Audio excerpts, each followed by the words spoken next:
Hi, can you hear me? I apologize. I don't know, always surprises. Always some surprises. Hi, Manuel. I can't get my iPad to connect today. And I don't know why. I mean, I didn't know why it connected in the first place. Because one day, I couldn't get it from one day to the next to work. So this is bad. Well, let me tell you, I did get a message from Manuel that I made an error in the notes on the video, last video, a very modest error. I hope it didn't confuse everyone or anyone. And I'll go through that. I'm just gonna probably have to just show you in another way because I can't get the iPad to sync. So let me just show you that document that he sent me. And then what I want to do today is the review of statistics. That I sent you a review and I gave you some indications of which videos to watch among my stats videos that are already published in YouTube. How many of you listening actually watched those or reviewed the stats review? It's just so I have an idea of how important this is. It's only a few of you right now, 11, it's a class of 30. I might just do it and leave it for you. Yeah, I don't know why this is not loading. Okay, let me just show you what the problem was.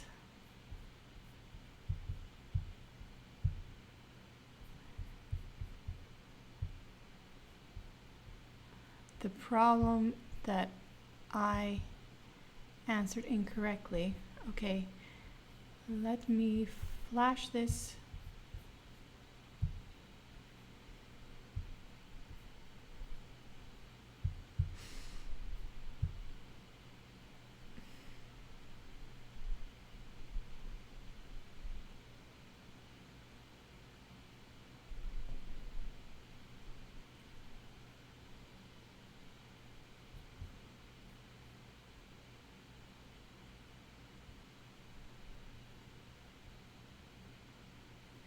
It's not going to show this. Let me save it.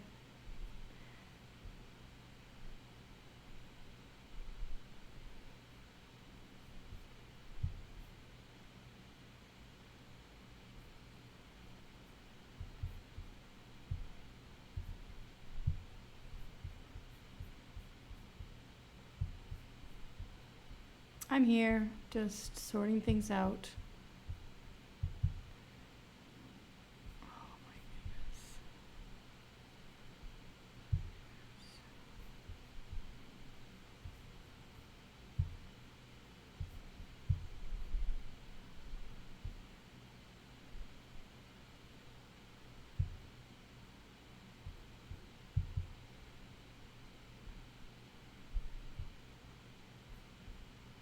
Okay, hopefully you can see this. I'm gonna put it up.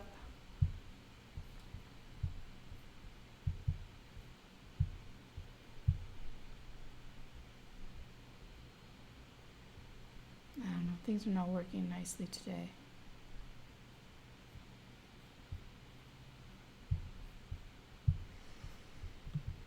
Okay, so this is at 3 hours and 35 minutes. I solved this optimization problem. I said some quirky things in that video.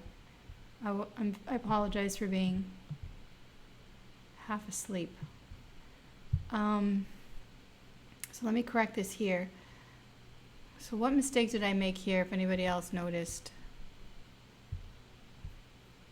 Oh, sorry.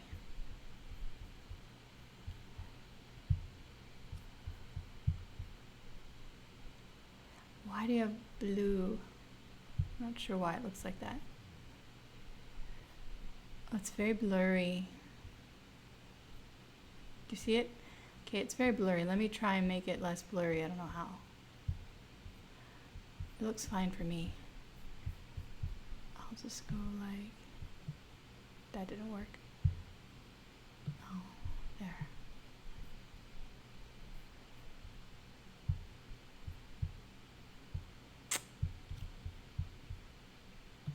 There you go. I'll make it like that.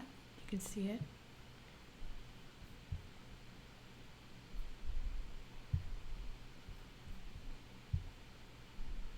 Oh, still blurry. Okay, anyway, so this is part of, I don't know if you reload, if it looks better, reload the page. Oh no, nice and clean. Very clear. Okay. So this was where, so what's the mistake that I made here? I apologize. I meant to edit the video, but then I would have to erase some things. I don't know if I can just clip this out, but I guess I want to tell you first what I'm going to clip out. So what did I do wrong? I said x star equals 0. I solved x star equals 0, and then okay, so those two equations that I solved simultaneously. So two equations and two unknowns.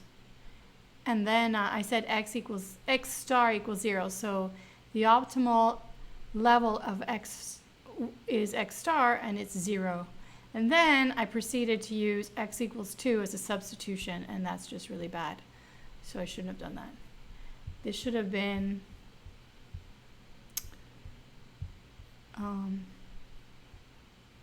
so this is correct. Oops. Let me get a tool. So this is correct, x star equals 2, but then I started doing like x equals 2. I don't know. Anyway, whatever. It looks like 2 if you're tired, I guess. So then, so that's wrong. That should be x equals 0. So if it's x equals 0, what are the results? If x equals 0, then y equals 2.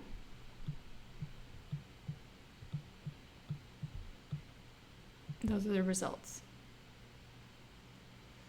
And then what you have to do, this will be wrong because this would be 0, and then, so this would all become 0, 0, and y would be 2.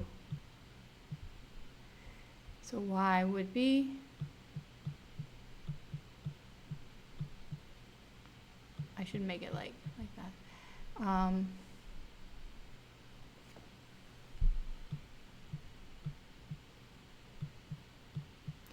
So you'll notice if you put y star equals 2 and x star equals 0 in the equation below, you're going to get a better net benefit because obviously the ones we put in were not optimal. They weren't the best ones. So when you solve it, net benefit will be equal with x equals 0 and y equals 2. Make sure you can see that.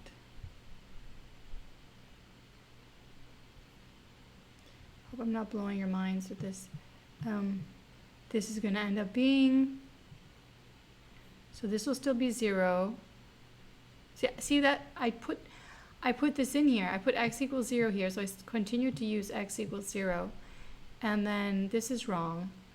Y would equal to 2.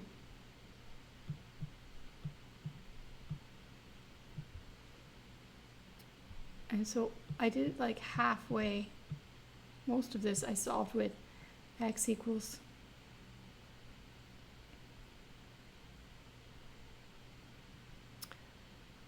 Right. Oh well. If x equals 0 and y equals 2, what do you get? You still get 0, don't you? If x equals 0 and y equals 2, you still get 0. Well, it's good I did that again. So Manuel, do you see that? Since you are the one who pointed out my error.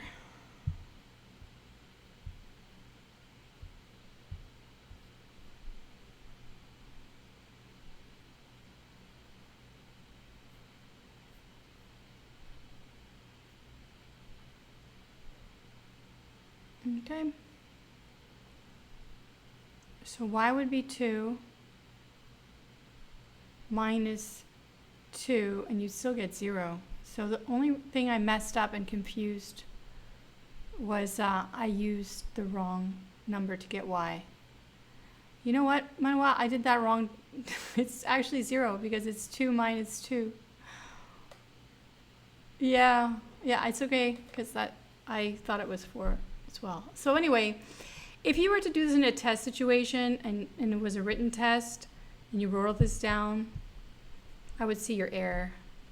So what we'll do for the test is when I give you the test, you're going to answer it in Connect, but then you're going to send me your written work. Okay, so if there's conflict, somehow, I don't know, maybe I can find you some part marks. Okay, so let's see, let me write, so yeah, you still get 0. Let me write that down.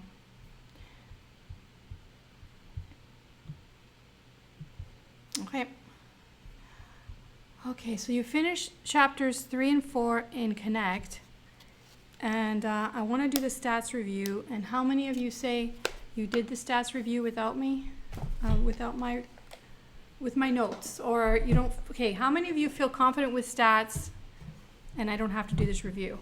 Let's ask the question like that.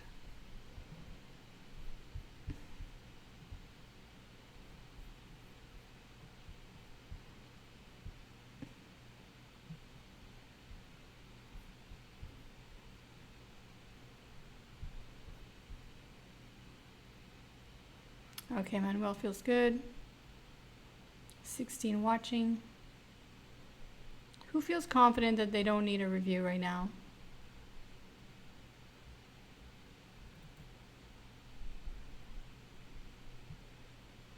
Delay. Okay. I did give you those notes, though. How many of you, well, even if you read through the notes, you still want to review or watch the videos? Okay, so what I'm going to do is okay. And we do allocate some time for the review, but once I do the review, okay, some of the review I'm going to refer you to other videos just because I don't want to go so deep. It's going to be more than 3 hours. And don't you all want to watch the debates? So, or the debate. I'm going to pull up the notes and let's go through it. Anyone who feels that they don't need the review, you don't have to stay with us. Okay? I'm going to try one more time to connect my iPad.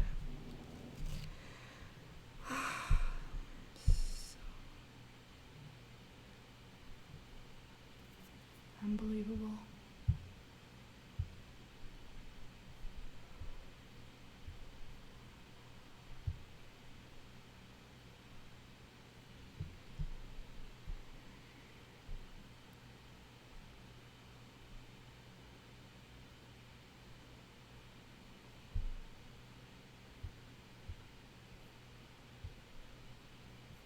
Any other comments about the stats review?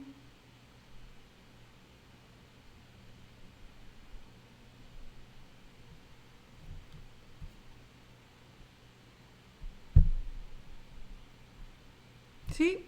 It worked. Oh my goodness. Okay. That's really good.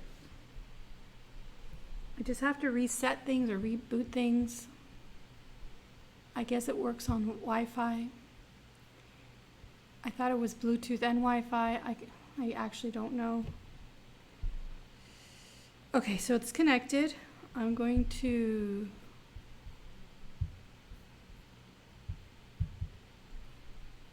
there you go.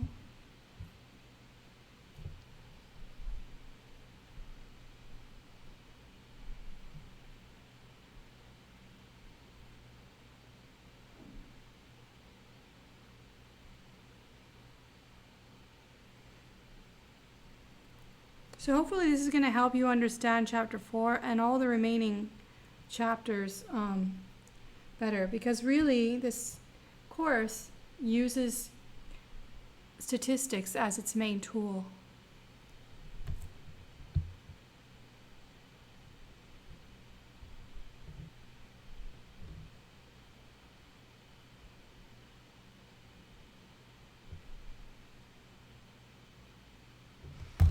Okay, there.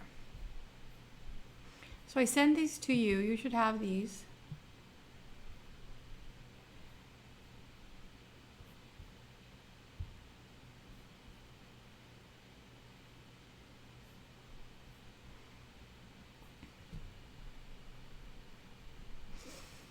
Okay, so why do we study statistics? Some of you have been in my statistics class maybe, and this will just really be a review of the most important elements from statistics for this class.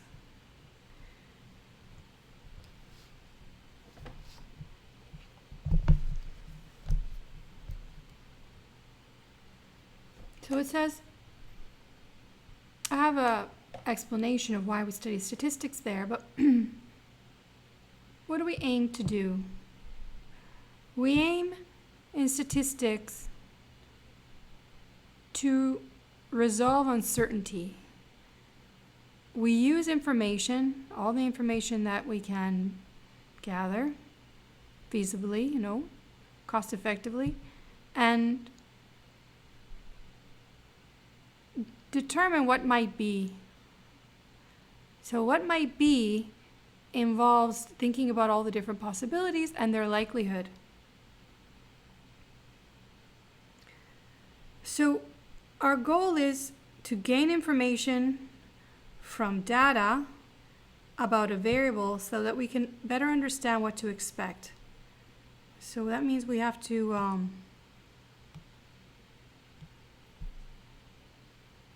get data on a variable so that we can make predictions.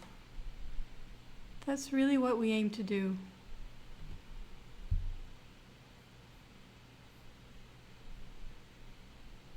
Gonna make this a little bit bigger.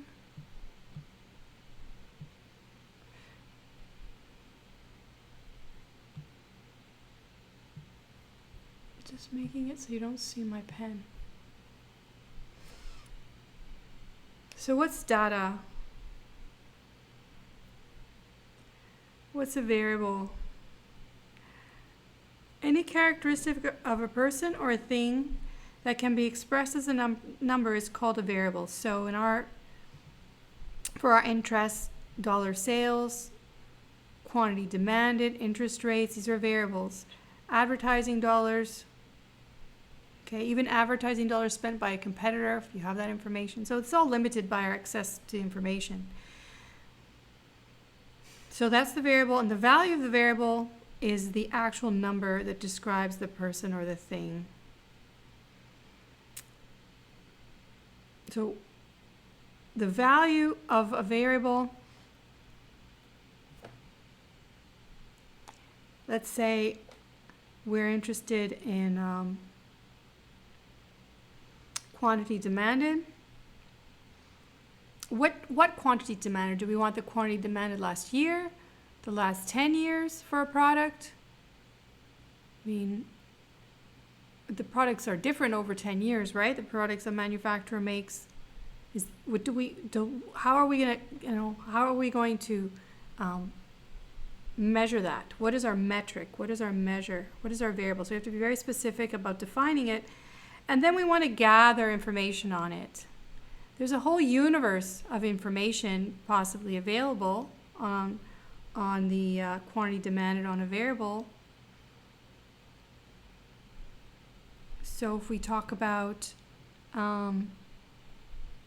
commodities, so the amount of rice demanded of a population or in a city at a certain point in time,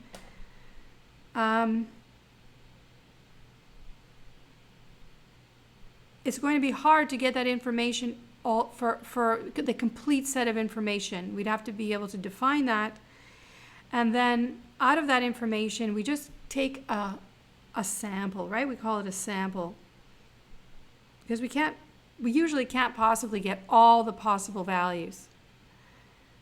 And then we take that sample, which we call our data sample, and we create a distribution. We have a way of looking at the data to see what values the data takes and how often it takes those values. And this gives us a pattern of the variable. We always start with a graphical representation because depending on the graphical representation, depending on what the graph of the distribution looks like, we will compute certain statistics. For the graph, graphically displaying the distribution, we do this to help best reveal its features, so this pattern, including its regular pattern, and any curiosities of the pattern. And then based on the pattern, we can compute statistics. So now, I've said all this stuff. What is a statistic?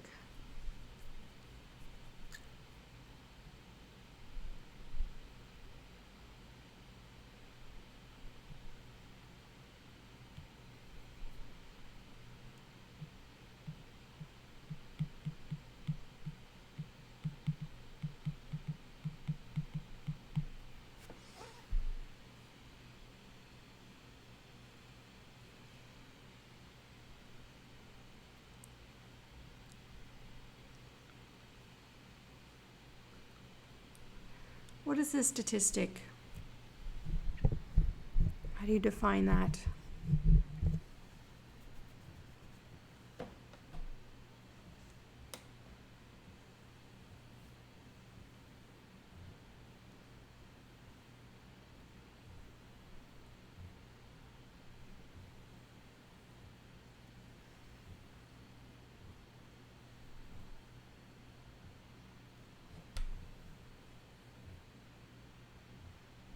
Anyone?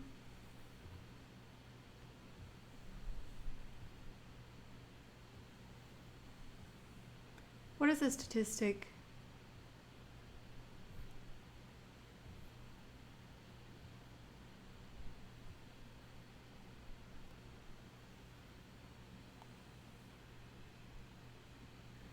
Any quantity, more specific, Manuel. Okay, that's good, Mario. A little more, yeah. So, you guys are close.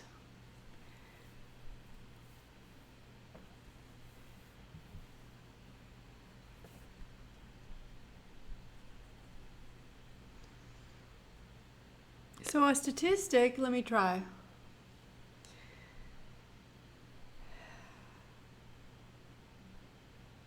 So a statistic is a number, I will say,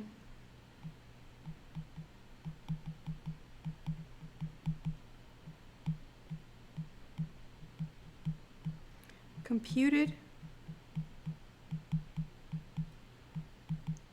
from a sample intended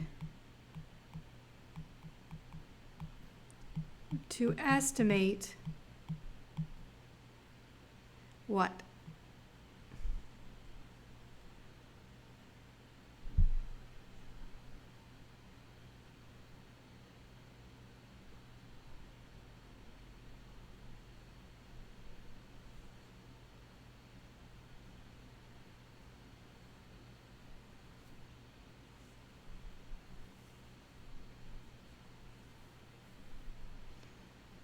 This is close. Manuel. It's a number computed from a sample intended to estimate what in the population?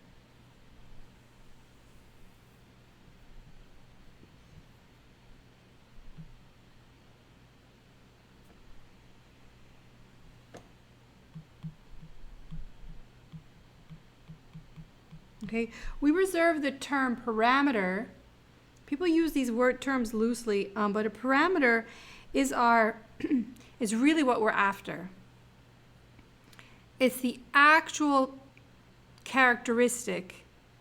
If we were to have all the information on quantity demanded, it's the actual quantity demanded over a certain point in time for all the possible information available in the population of information.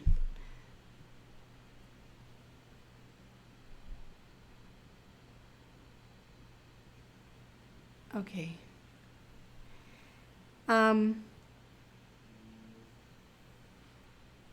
So it's a number computed from a sample. So if you're okay with if you don't want the review, you guys don't have to watch.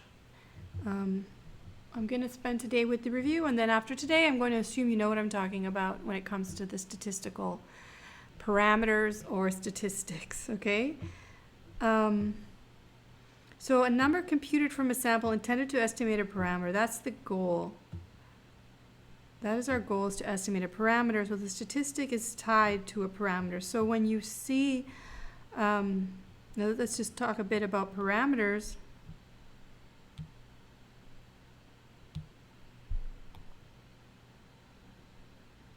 If we had the entire population of information, we could compute the population parameters for a variable. There are many population parameters, but when a distribution is symmetric, we refer to the mean and standard deviation, for instance, as the parameters that describe the character of the variable. And when you see these symbols, you will have seen these before, likely. If you've not seen those before, these are the Greek letters M for mean of the population, and the Greek letters sigma for standard deviation of the population. So we move to the Greek letters when we have population measures. Okay, so when you see Greek letters, you have either a distribution on the population, or you have, you're talking about the parameters for the population.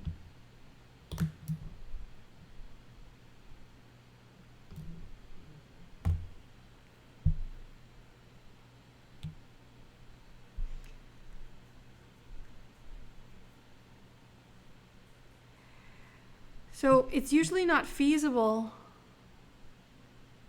or likely that we can attempt to measure the entire population, so instead we draw a sample that represents the population. So your estimate of your parameter with your statistic is only as good as the quality of your sample. So we also assume that we have a good sample when we do this.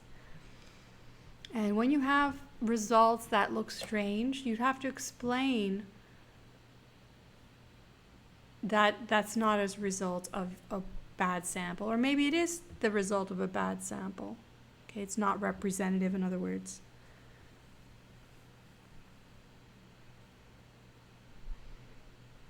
So if you have the notion that quantity demanded is at a certain level, no matter what, so many kilograms of rice usually are demanded, but when you make your estimate, it's way off. Well, maybe your sample wasn't that good.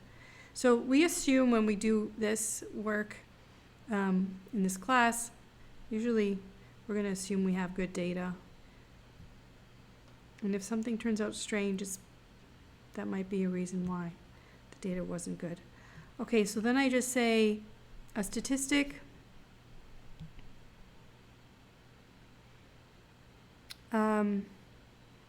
is a quantity that is computed from a sample, and then I explain that where this would be the population mean, it's estimated by the sample mean, and this is usually the symbol.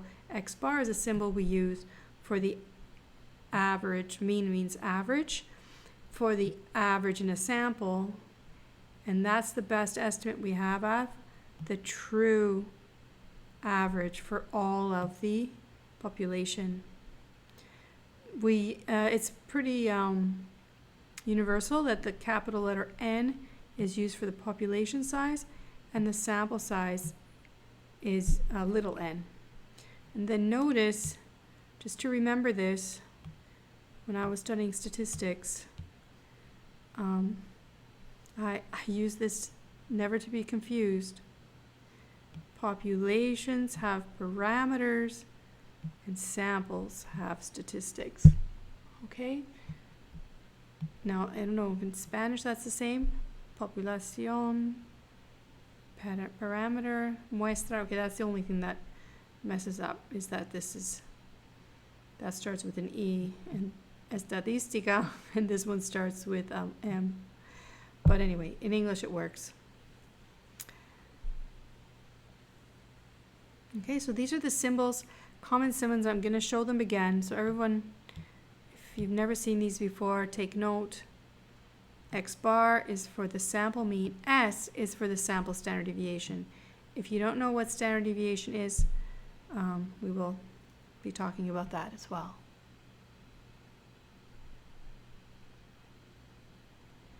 So, in terms of chapter 4, all those estimates that you have are statistics.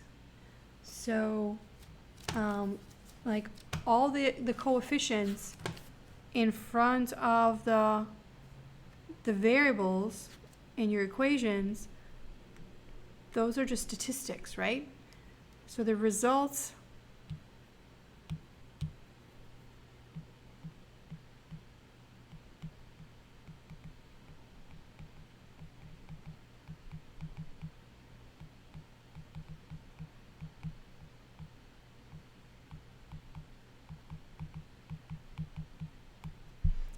and statistical output are statistics. And they're intended to estimate the true value.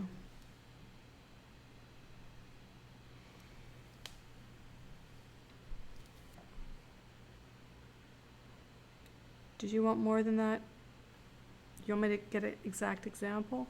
We'll have lots of time to talk about that, but basically that's what it is. Everything in statistics are the statistical output. Those are all statistics. So you don't. It's rare that you have all the population.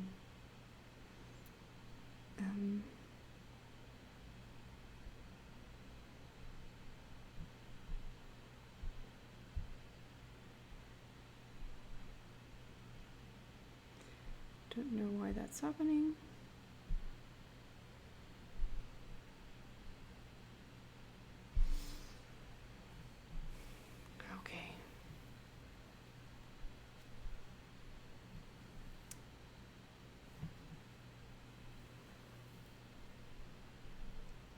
Okay, so depending on the shape of the distribution, just checking if I asked you to watch any videos. So depending on the shape of the distribution, so what's a distribution? I guess I have to show you what a distribution is. I didn't show you that.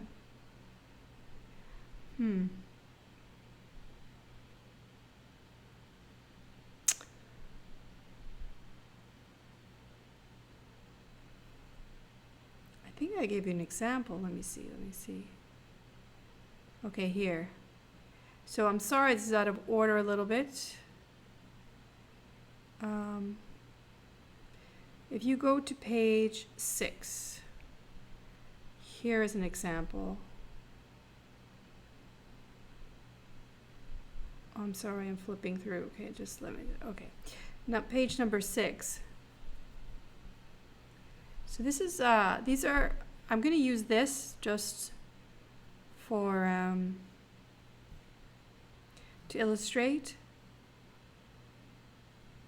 some statistics.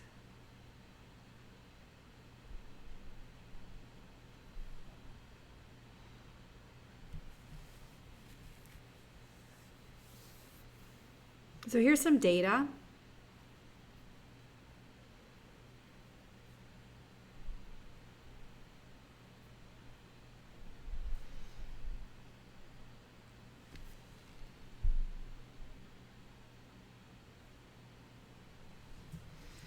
So here's some data. This is data on, so this is page 6.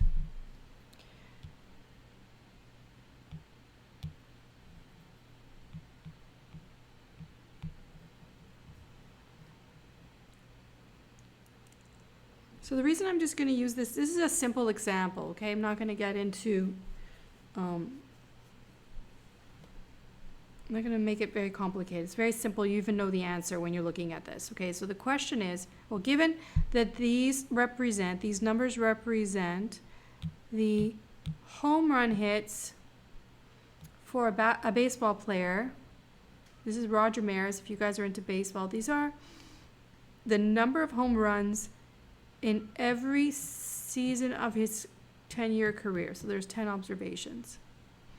Now, Roger Maris played many baseball games, but this is just a sample of his career games. Okay, so it's a sample of the whole, of all the games he ever played. And we're going to compare his record with the record of another great baseball player, Babe Ruth. Babe Ruth had a 15-year career, so there's more observations here. And again, it's just his career in Major League Baseball. Those are the only games I'm going to include. But obviously, also Babe Ruth played a lot of games, so his population of games, total games played, is huge. But this is the sample I think is most relevant. I'm going to grab it. I think it's representative. Okay? This is when he was playing his best, possibly. So I want to compare the two baseball players. Who's the better baseball player? Without doing anything, just looking at the numbers, who's the better baseball player? Who's the better hitter?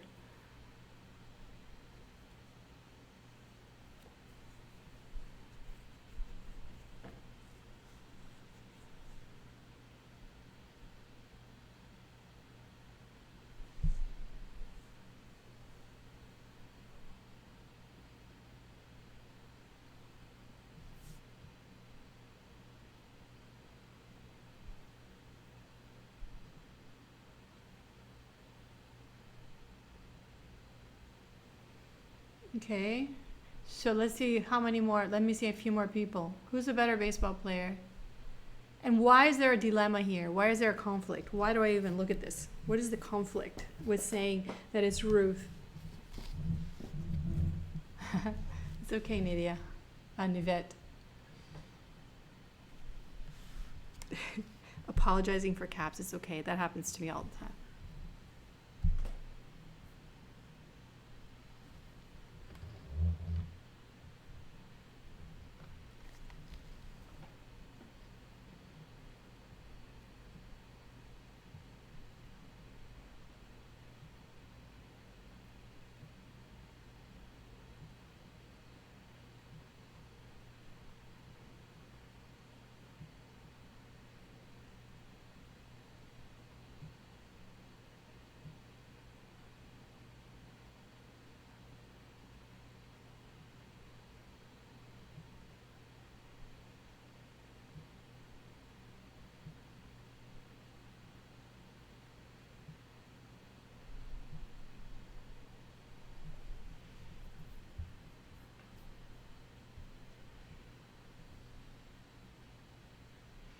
Right, so that is the dilemma, Manuel.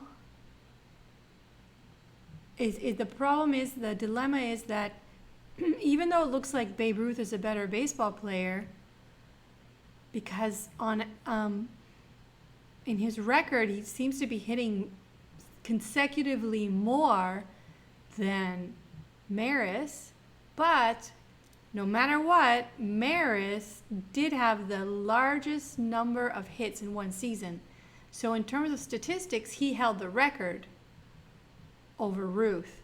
So he beat Ruth's record of 60 hits in a season. He became the leader, as the highest number of home run hits in a season.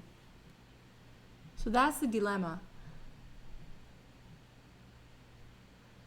Right. So it's not just the number of years, it's the fact that it's consistent. So how would I look at this? So I create I begin my analysis. Okay, so I want to do this in a systematic way. We know already we are we're biased, right? We already made our decision, but we have to prove this in a systematic way so that objectively anybody looking at this data would come up with the same result. And so the way that I do that is I insist that students learn how to first display the observations in a graph and then proceed to identify the 5 features, the distinct features of the distribution. So the display that I'm going to provide is known as a back-to-back stem and leaf plot. So they share, this is the stem here. Let me make this a little bit bigger.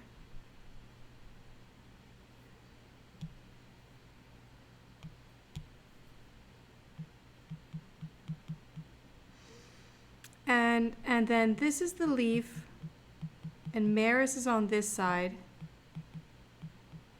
and this is a leaf. These are the leaves for Ruth on this side.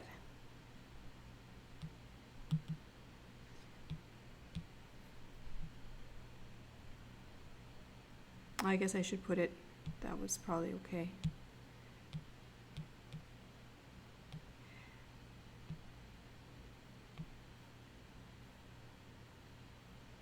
So Ruth. All right, so what you see here are all the data points back to back. This is really important because now I can compare the numbers visually. And notice what I'm going to do, and this is the idea of a distribution, I'm going to smooth out the distribution. Now, some of you have seen this sort of thing before, right? What it says when I smooth it, I'm smoothing it out. It's an idealized version of the distribution saying if I had more information on Maris about his home runs in a year from all the games he ever played, I think it's still going to have that pattern for Maris. That's what I mean when I smooth. Actually, you know what? Maybe I have to use a darker color. Let me use black.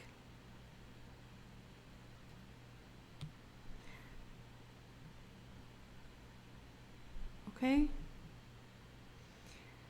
And then on this side, I'm going to smooth things out. And when I go like this, I haven't touched all of the I haven't like, maybe somebody would say, oh no, it's really like this and this, or maybe somebody thinks that, well, if I had more data, it would be more like this, and they do something like that and try and make it look like it has like a tail here or something. How they smooth it out may be different from person to person, but that's what I think. I think that if there was more observations, that's what the pattern would be. So what's the pattern? That's the 5 features, okay? So you would talk about the shape. We start with the shape.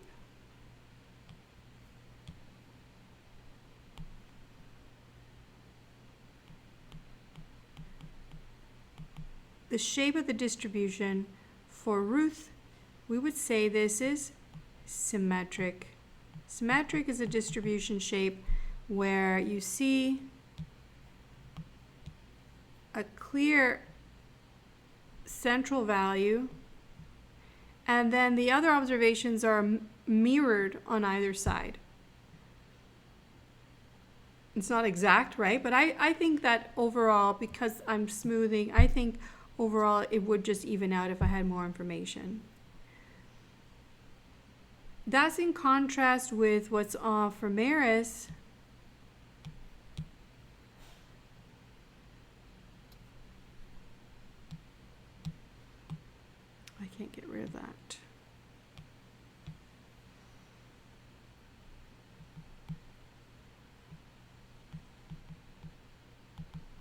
It's asymmetrical, or we would say skewed. Skewed. And particularly because there's just one observation over here.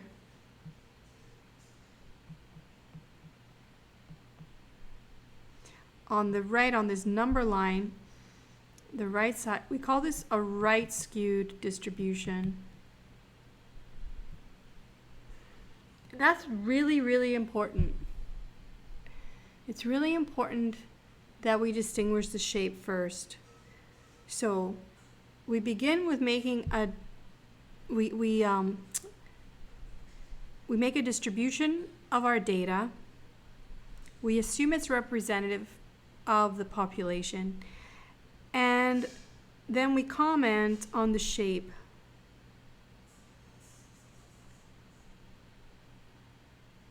Because from here on out, whatever I calculate as statistics depends on the shape.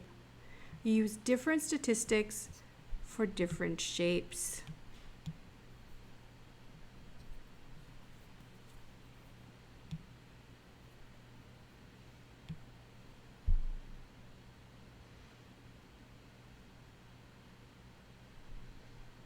You with me so far? So whenever you see a distribution, like if I turn this, oh, I can do that. Maybe I can do this. If I take this distribution and I flip it, can I do that? Oh, look at this. This is awesome. Okay, so this is usually how you see a distribution on the horizontal axis. Let me make it visible.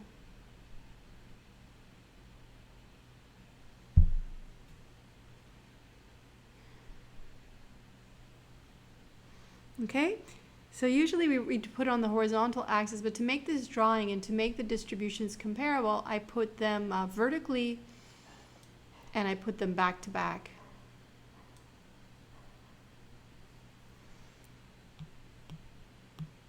So whenever you see a distribution, whenever you see a smoothed out, what we call a density curve, you know, when you see these things, there's a bunch of data under there.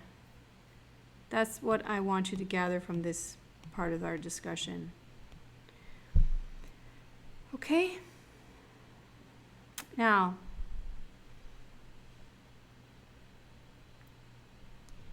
from what we've drawn here, what is the expected value? So we're talking about predictions. We're talking about predictions. If we were to take any of the years or for any game, if there was any information on a game, or if you were betting on a game in the past, or you were to go in a time machine or travel through time, and you were to bet on a game, who would you bet on? Whose number of hits, if you could find someone to take the bet, what would be your bet in terms of the number of home runs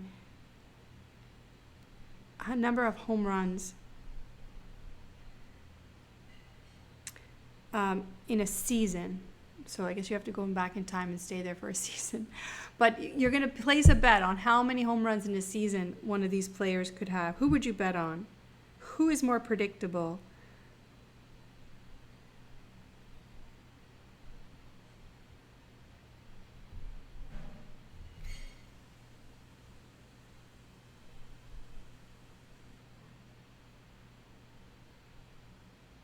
Okay, so yeah, so you get an idea. Oh, let me talk about the stem and leaf in case some of you are like, what is that you don't understand this drawing? And then we'll talk about Manuel's answer. So here are the data, right? So they put the data in order. So these are put in order because right now they're not in order. And then 8 goes as 0, 8. And 13 goes as 1, 3. And then 14 is 1, 4. So the first digit is shared. It's called the stem with all these leaves in this class of numbers. So we group together common numbers. This class here is our numbers from 0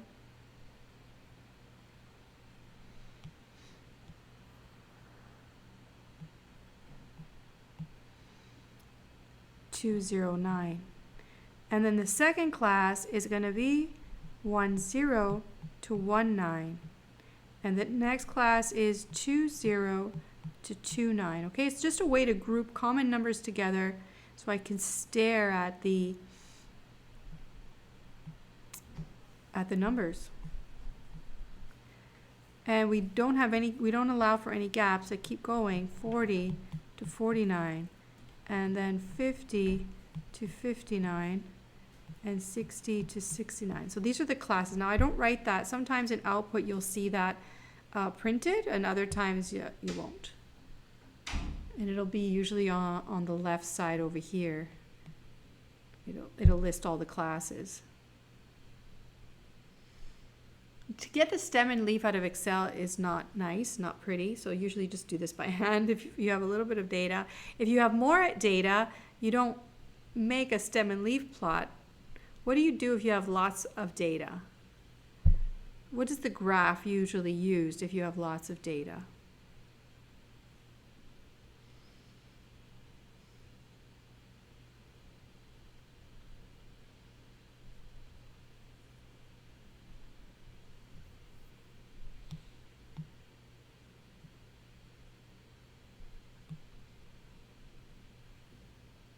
Histogram.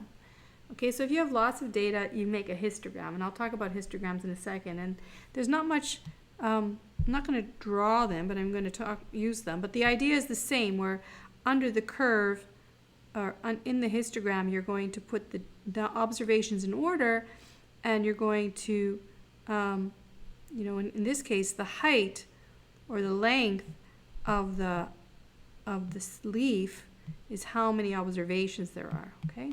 Frequency of observations.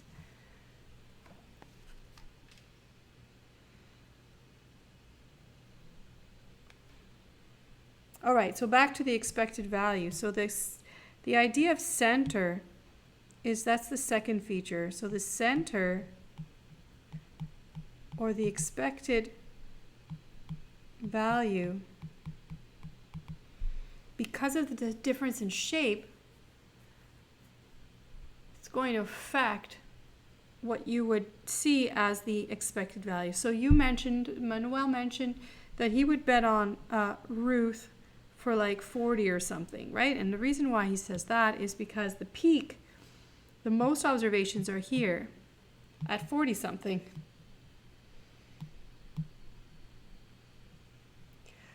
Given this information, what would be the center? So this is the class where the center is. But what would be one number? What would be one number, the best number that represents the center?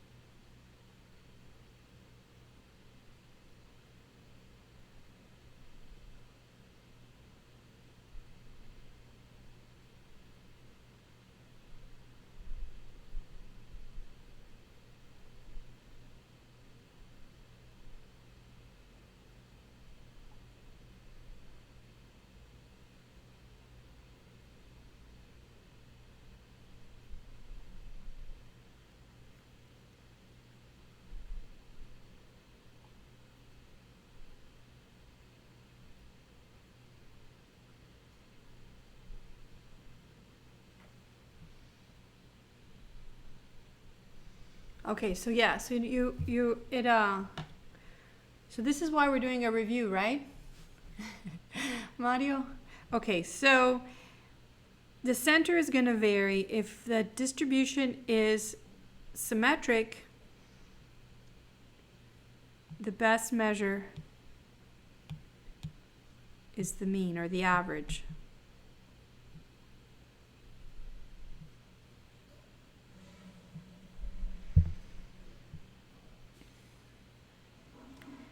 And this is because the average is the center of gravity of a distribution. It's the point, it's the observation where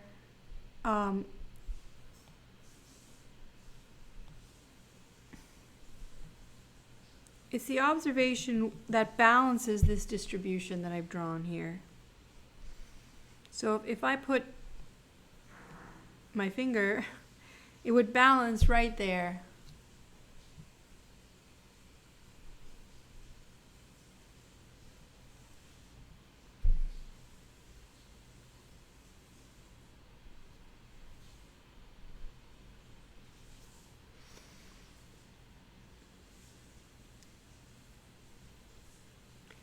So that makes sense for this to be, so the mean is going to be in here somewhere, right? The mean is going to be in here somewhere. And we're gonna calculate it together just so you feel a little more command over the numbers. But what about over here? What can we use the mean over here? The center, the balancing point of the distribution?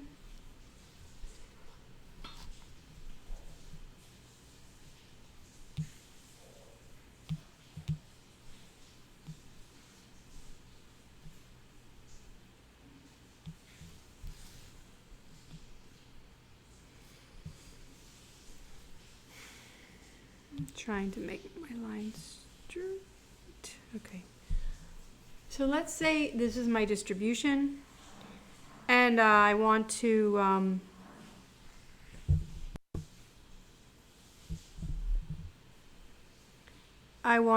find the balancing point.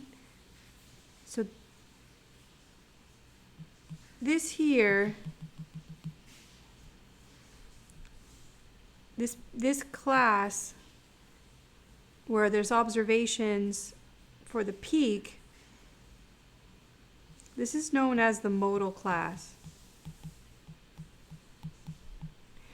When the distribution is skewed, and we call this right skewed, when the distribution is skewed,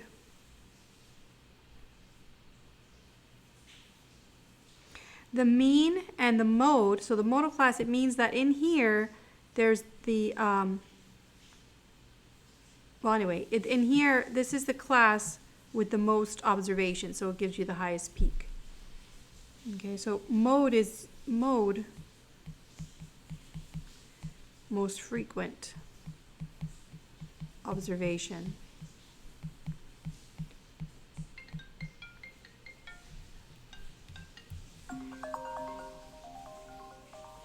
Sorry about that. I guess I have to turn that off. Okay, you can't see that.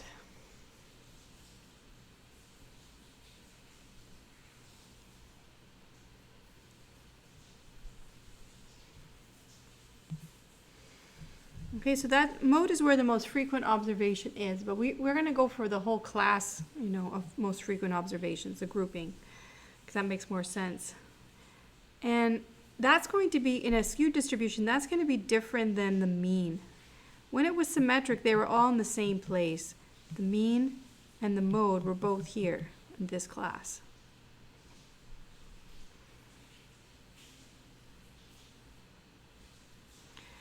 In fact, in a skewed distribution, to balance this distribution off, you would have to be a little bit further away from it, right? I don't know if this would be the balancing point over here. So the mean will be different from the modal class. It'll be closer to the tail, or closer to, we call this the tail. So you might have heard this before, you might not have. I hope you can learn it now if you never heard it before. This is closer to the tail, or the extreme observations.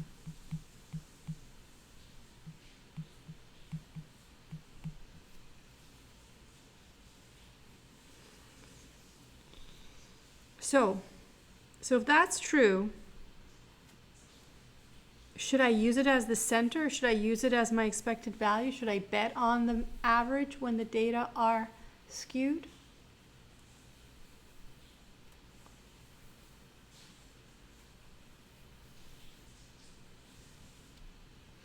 The answer is no. You should use the other measure of center.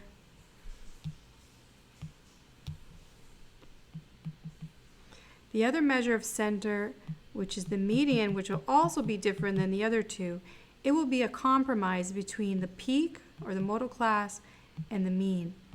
The median is a position where 50% of the observations are on either side of it. That's different than the density being balanced by the mean. So the density, when I talk about density, that's the area. Because what density is for the mean, it's the value times how many there are. Okay? The median, to calculate a median, you don't use all the data. You just use, you just find. So the problem is, oops, let me write that down. The issue is the mean uses all values. Because the mean uses all values, it's sensitive to extreme values because it includes the extreme values in its calculation. The median does not use all the values. So let's do the calculation of the mean and the median so you'll see what I mean if you've never done this before. You appreciate it. For those who like a review, who stuck around, let's do that. So the mean, how do you get the mean of these observations? Do you know?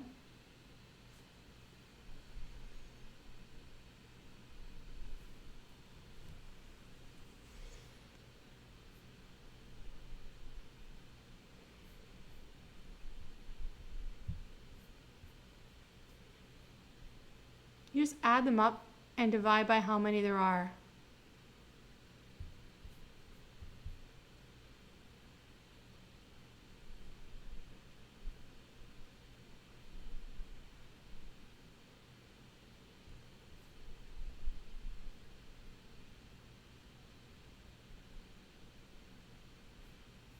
So I'm going to do that in my calculator. Maybe you have a calculator or you have Excel, but you should take a moment to do this, just to be comprehensive about this.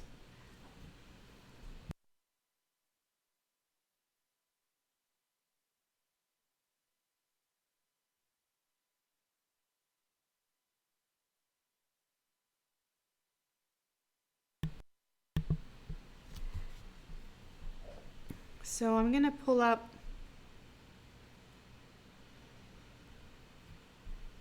here's my calculator, and I didn't tell you to get a specific calculator for this class. We're just going to interpret output, but I assume most of you have a calculator.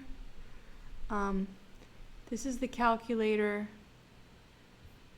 that I recommend in my stats class, and it's a finance calculator, so it's useful for finance. And I'm going to show you how it's easy enough to get the values out of here, get statistics out of here. I have to make it a little bit smaller, don't I? Let me make this fit.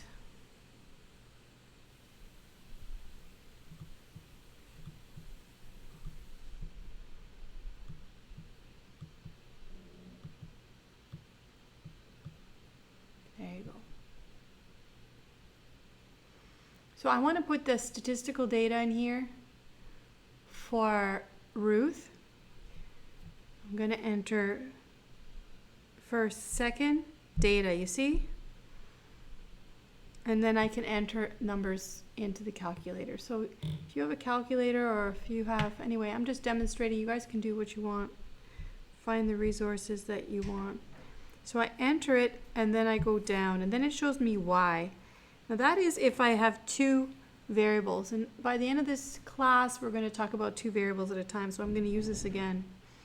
But I'm going to continue with the next observation because there's only X. I'm only dealing with one variable statistics right now, so I can go down. So the second observation is 59, enter, down, and I just press down again, then 35. I don't have to put them in order, I just put them in the calculator. 41, enter, 46, enter, 25, enter, 47, enter, 60, enter, 54, enter, or you can use Excel, right? 46, enter, 49, enter. So I use this because it's a small data set. What did I just do? I put 46, now we're on 41, 41, no, 41, no, 41, enter, and 34, enter, and finally 22. So then I'm going to check that I got everything right. So it's 22, 34, 41, 46, 49, 46. Oops. Whoa, whoa, whoa, whoa.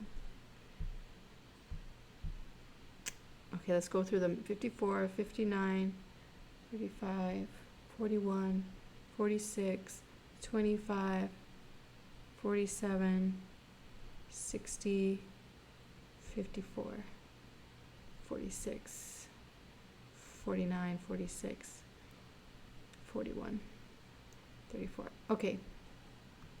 So you have all the data in there, and then you ask for the statistics, and it says lin, because it's going to give me linear estimates, which is really where we're headed. Now the calculator will do two variable statistics. We want to interpret more than two variables, right? Because we have these multivariate equations that we work with. But for two for now is good enough. So then, and go down to see the results. So it shows you n is 15, x bar, there's the mean, 43.93, and then it gives you some other numbers.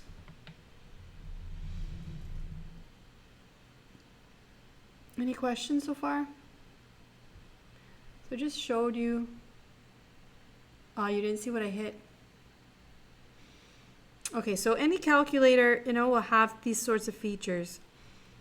If you want to see what I did, just to repeat, first I did second data, then that opened up this spreadsheet. So this spreadsheet, it's like a spreadsheet, but it has the ability of you entering two variables at a time. So it has x and y, x and y, x and y all the way through. Now because I only have one variable, I just leave y untouched and it's set at 1.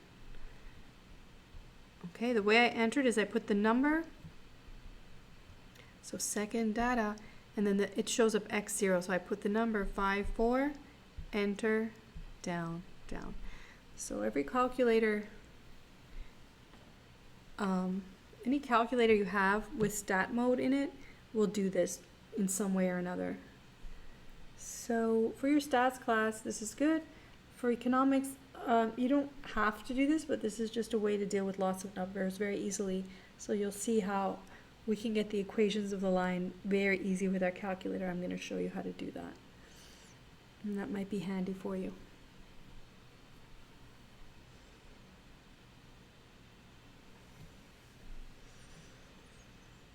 All right, so I'm going to go back to, so I said, second stat to show the results. If you have questions about how to use your calculator, if you have one, if you're interested, let me know. We can get together and I can show you or suggest how you do it. So 43.93, that's the mean if I entered everything correctly. So the mean would be x bar equals 43. So just like Manuel suggested, it should be around 40 something.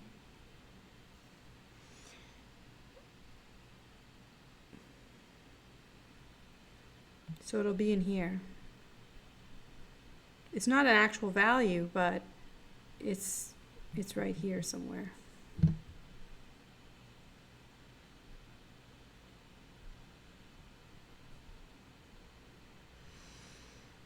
Okay. So what about the median for Maris? So the reason why we can't, so I drew it here, the mode, the mean and median now will be different. So when data are skewed, those three things are different, and we choose to use the median instead because it's a compromise between the mode, which ignores the extreme values, because mode is just the most frequent observation, it has nothing to do with the extreme values, right? The mean that is affected and pulled towards just a few high values, so that distorts things. We'd rather bet on the median. So how do we get the median? The median is the center value I told you, and look at how you calculate the median. The median is computed. Let me just make a note here that the mean was the average, and we used our calculator to get it. That is very messy.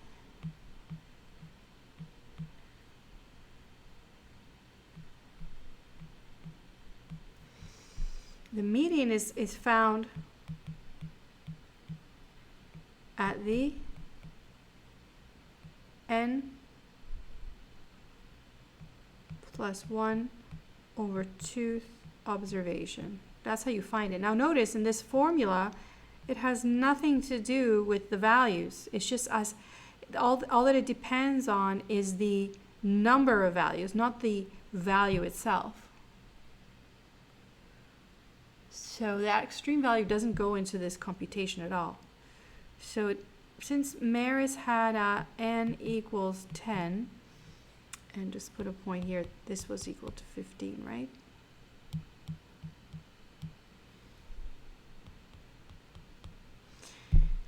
It's going to be 11 divided by 2, or 5.5. What does that mean?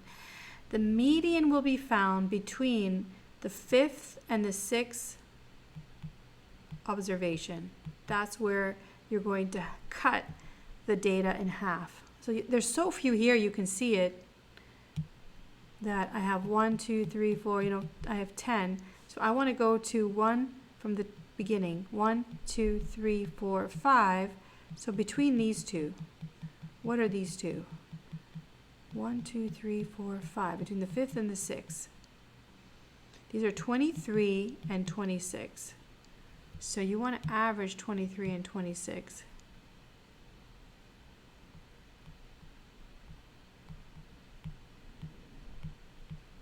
Nothing to do with the extreme value of 61, okay? That's why the median is used when the data are skewed. So it's not affected by that one or few extreme values. So the average of 23 and 26 is what?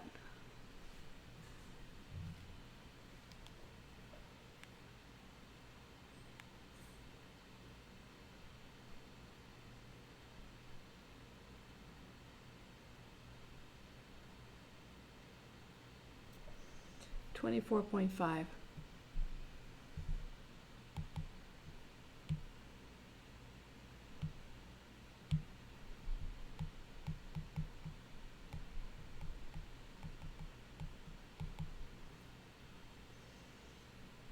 Okay, exactly. So what is this, how can I conclude from just looking at this? The expected value of Ruth is 43.9. Is that what we got?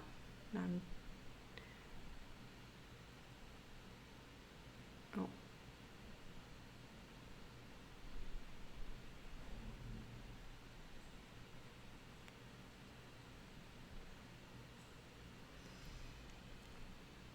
And the expected value, or the one we're going to bet on for Maris, is much lower. It's like so much lower. So just based on that, the expected value, you're not going to bet. You're going to bet almost not double on the number of hits for Ruth. So that just there tells you have higher expectations, justifiably higher expectations for Ruth. Okay, so that's the idea with the mean and the median. Different statistics for different shapes. That's the rationale. So usually in statistics,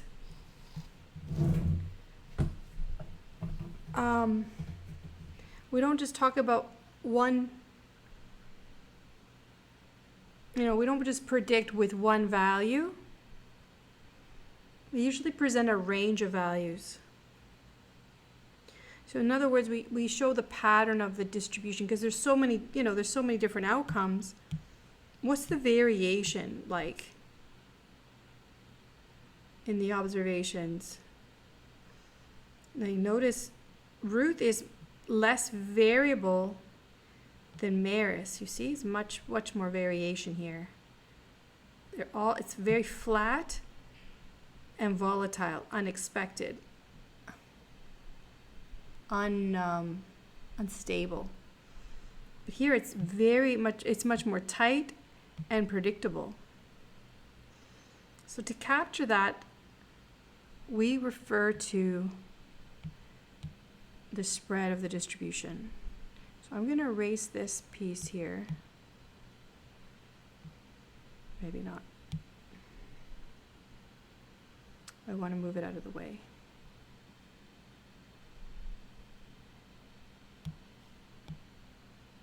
Oh no, that won't work. Just going to erase it.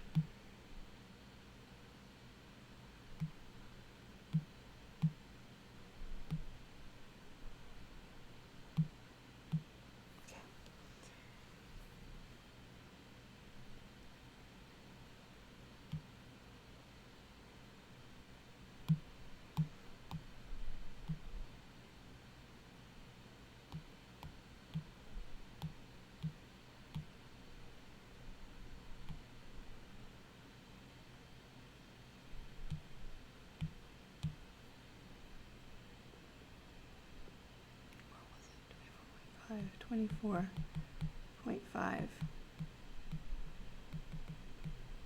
Okay.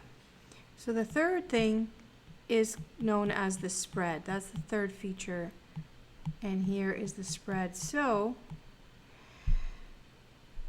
the spread of the distribution reflects in this one it's a tight,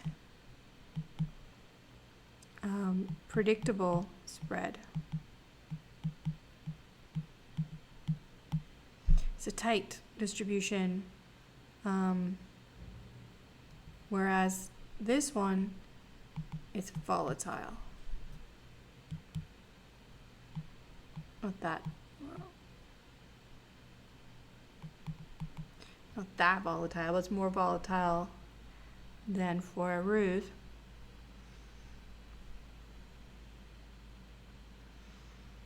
Okay, so we expect the spread here, the measure for spread,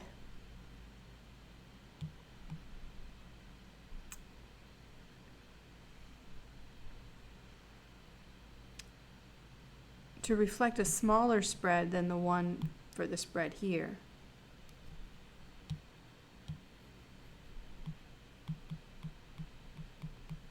So I'll say it, statistics is about averages and relative measures. I'm always comparing something to something. I'm going to use less or more in comparing these two distributions, or you'll see that it's always relative. I'm always talking about numbers relative to some center or expected value, and that's what we're going to do with the spread as well. It matters, the shape of the distribution matters in determining what measure of spread you're going to use. So I've just said it in words here. You know, this is a tight distribution, this is a more volatile or flat. You could say peaked here. You could say flat here. So these are all the kinds of terms that say similar things. So the measure for a symmetric distribution is known as the standard deviation.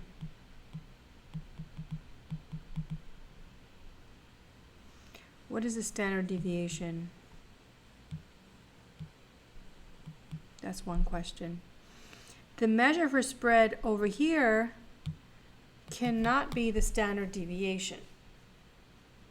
So I have to tell you what the standard deviation is, and then you'll know why I can't use it over here. The standard deviation is the square root of the variance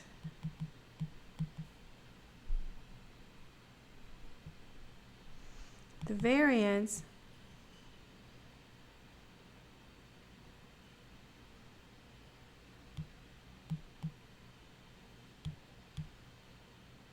is the, remember, statistics is about averages.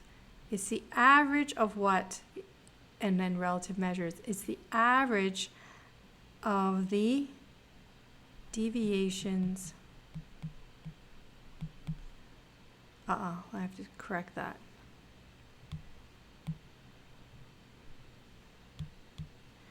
Average of the squared deviations from the mean. So what I'm going to do, I'm going to create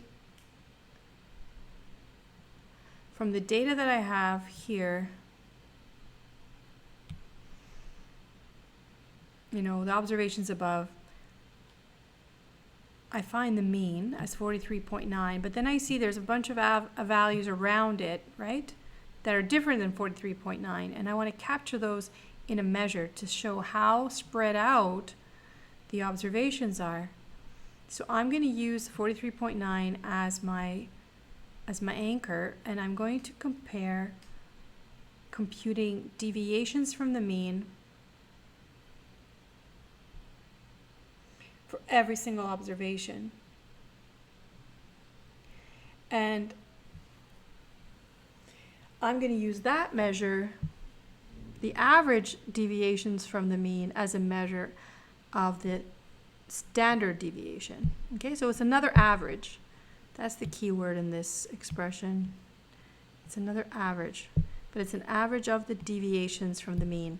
Now this part where I square and then unsquare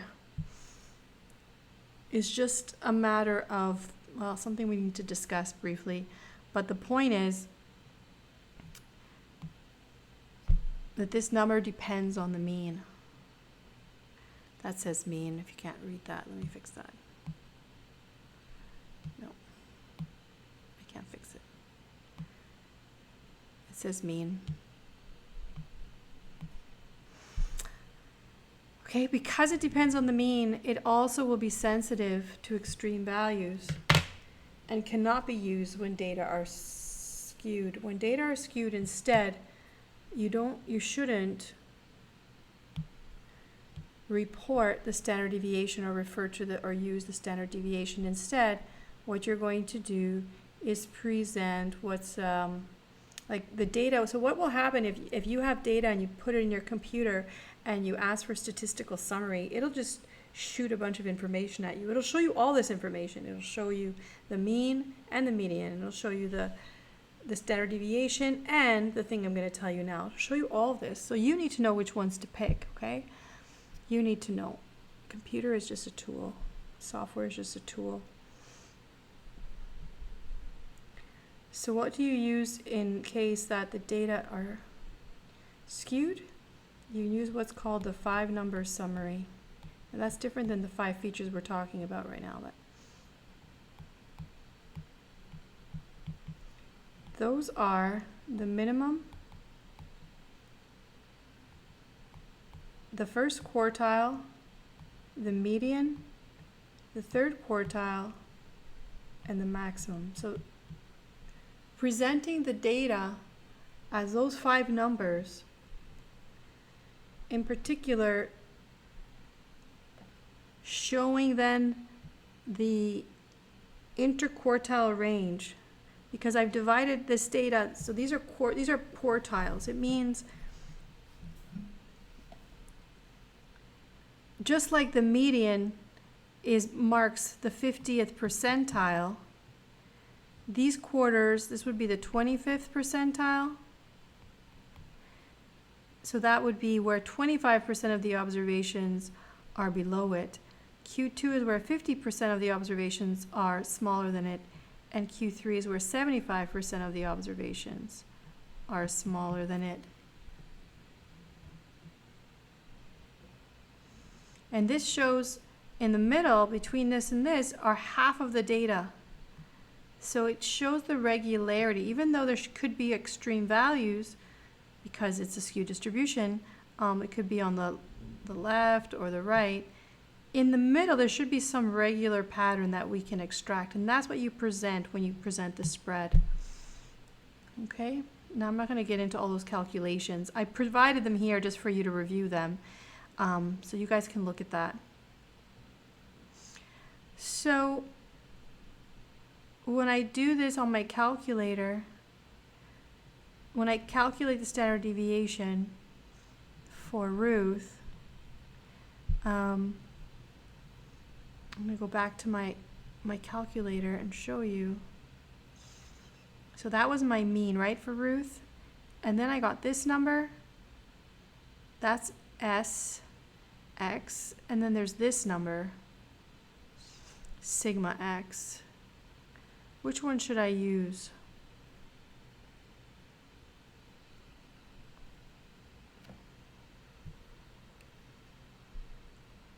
Which one is the sample standard deviation? So most calculators will do this, and output will do the same. It'll throw all these numbers at you. Which ones do you use? And that's what I want to teach you how to do, is how to interpret output. So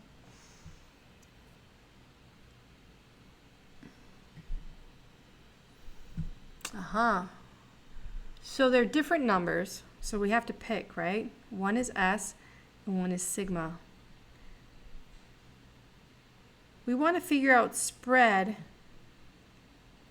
So if you're trying to be conservative, if you're trying to present a range of values and you want to cast a wider net and catch more values, which number would you use? This one or this one?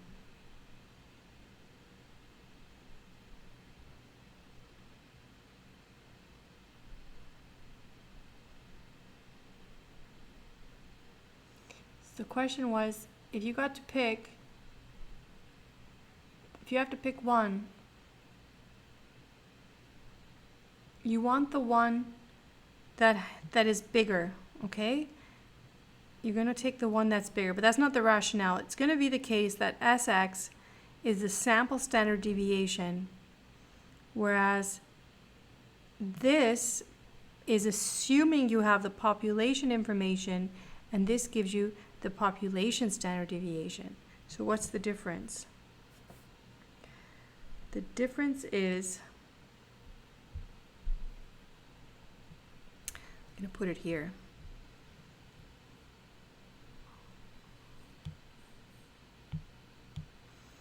So far, I'm gonna ask you, after I do this class, in the next couple of days, just read these notes through and watch the videos associated so that you can put all this behind you, because there's a lot here, and I'm gonna assume this knowledge. So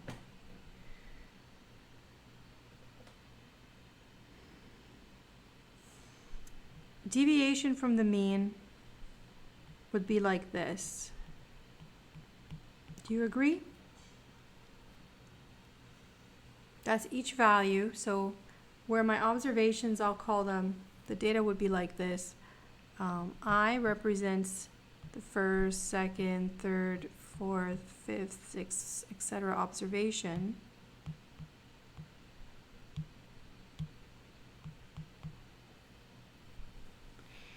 And then xi is just the observation.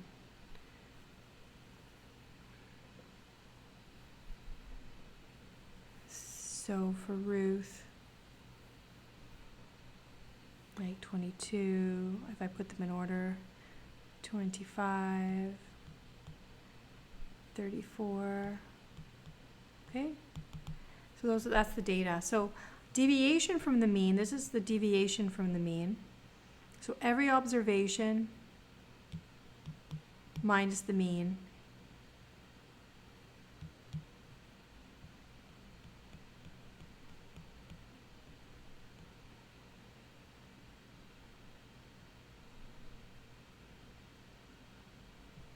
So I'm going to make a new list with deviations from the mean. So 22 minus 43.9. I'm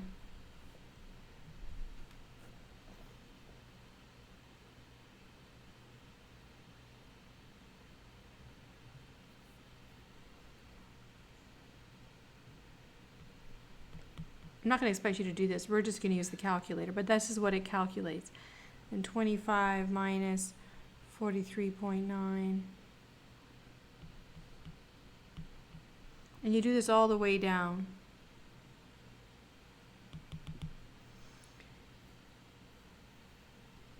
So let's say we did that all the way down.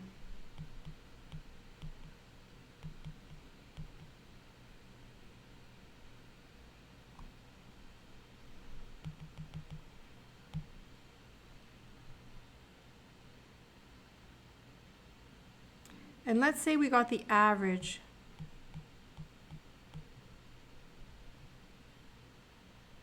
What would the average of these values be? So I'm taking each observation, so you can visualize it here. I'm taking each observation and subtracting off the mean value. So there's 22, 25, 34, 35, 41, 41, right? What would the average be of the deviations from the mean? So if I just took the deviations and I added them all up, what would I get? And divided by 15.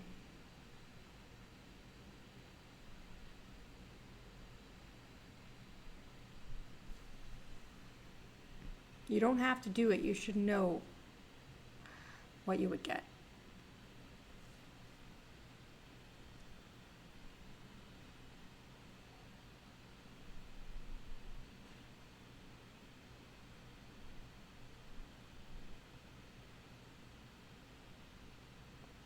It all depends on what you understand. What is the mean? The mean is the center of gravity. It's the balancing point of the distribution. If you subtract a value by the mean, you're calculating the deviation from the mean. And if you did that for every value in this distribution,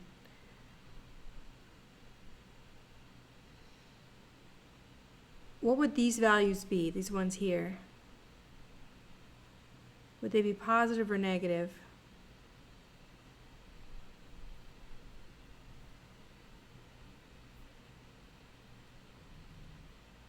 Not 100.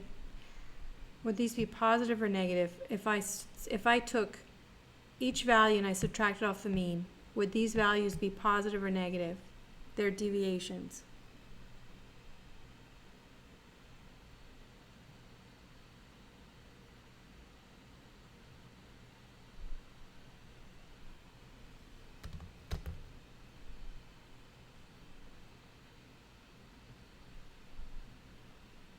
Does everybody see that would be negative? Because there would be a number smaller than 43.9. So all of these until here, these would all be negative. Everybody see that? And what about these values here? These ones that are bigger. So if I took these observations, subtracted off the mean, would they be positive or negative?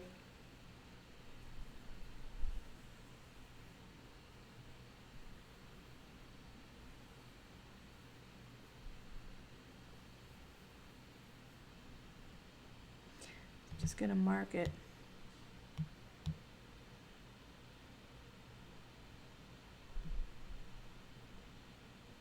The mean is here.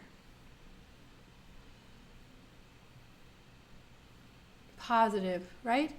Good. So you'd have negatives plus positives, and what would be the result?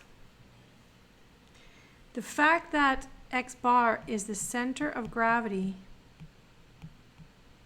has many results, and one of them is that the positives, the negatives, and the positives would perfectly cancel out, and the average, the sum, would be 0, so the average would have to be 0. That's what happens.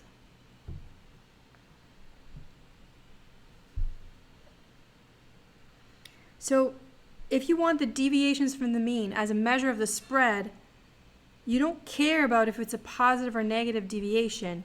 You need to get rid of that sign. Because otherwise, when you try and average them, you're going to get 0, and that means nothing. So one way to get rid of the sign is just to forget about it. But statisticians didn't go with that idea.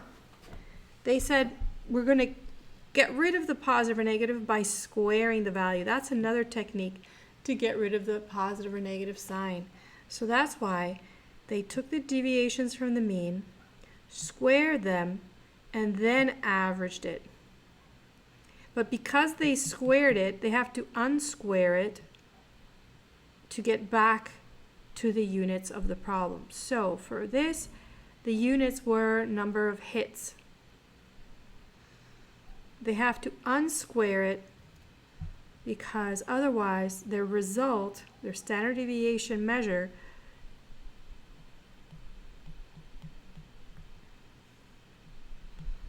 would not be correct. If for variance, units are going to be home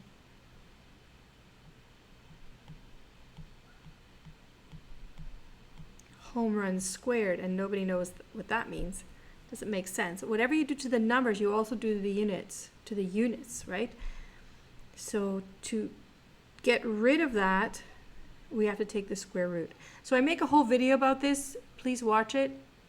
And I made a note where to find it in these notes.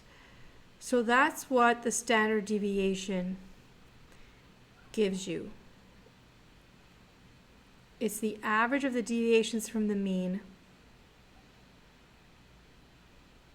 but we have to be careful because of the positive and the negatives. We have to square them, each deviation, take an average, and then unsquare or square root the result to get back to the units of the problem. So this would be home runs.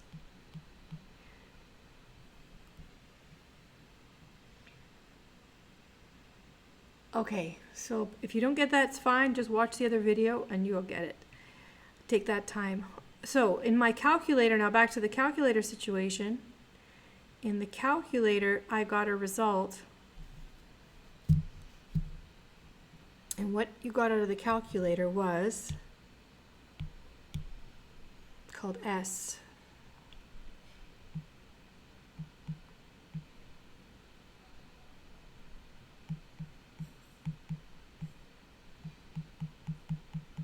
This is the formula for the sample standard deviation. We use, in this formula, we use the sample mean because that's our best guess at the population mean, but we don't have the population mean. We just use the sample mean. And when we calculate the average, we're not dividing by n, but we're dividing by one less. When you divide by a smaller number than n, what happens to the overall number?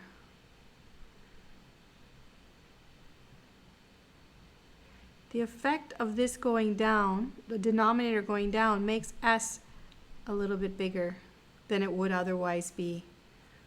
Okay, so there's an average going on here. So this formula, this means add them up. Okay, let me talk about this. kind of jumping because I just want you guys to watch that video without me. This is a preamble. This symbol here means add them up. And this means divide by how many there are. So this is the average. Whenever you see this symbol, whenever you see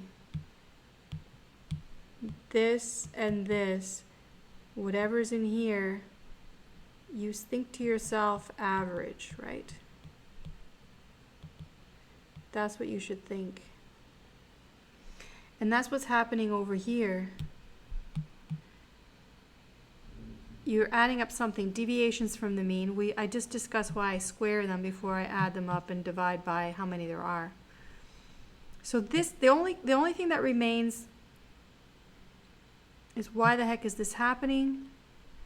This is happening because S is just a statistic. It's not a parameter. And I've used another statistic inside to calculate it. This creates what's called, this reduces what's called the degrees of freedom by 1, and that's why we divide by n minus 1. The effect of it is that it makes S smaller than it otherwise, larger, sorry, than it otherwise would be, and gives us a wider net to cast as the spread of the values. Let me show you. I'm going to erase all this down here, so take a screenshot or you'll get the video later, right? Can I erase this? Okay, good. Erase all this. Clean that up. What I want to show you is, I'm going to write that again.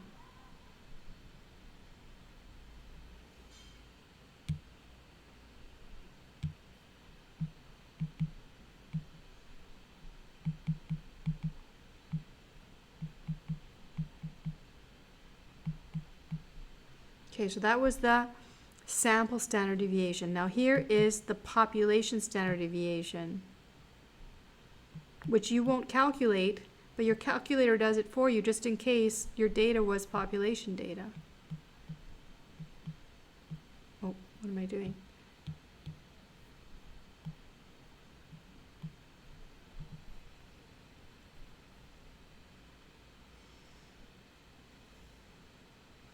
So your calculator doesn't know what you're doing. It's just that you asked for the standard deviation. So if your data was from a sample, you should take S.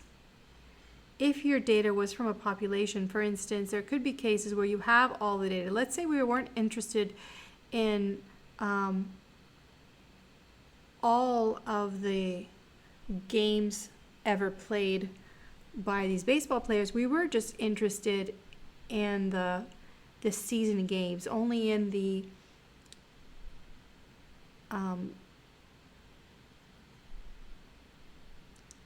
league games, the major league games. In that case, then we would see this as the population, wouldn't we? And we would treat the N for Ruth as the big N, or the population N. And we would treat the mean of Ruth as the population mean.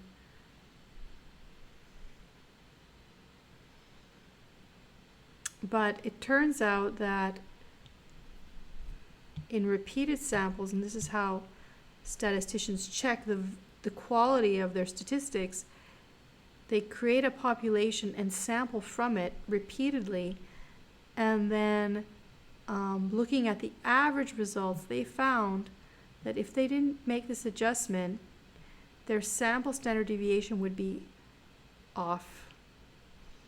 So this is the adjustment they make, and it works theoretically. They derived a number of results using this as their standard deviation. So this is their best bet. Okay? So the -1 there is because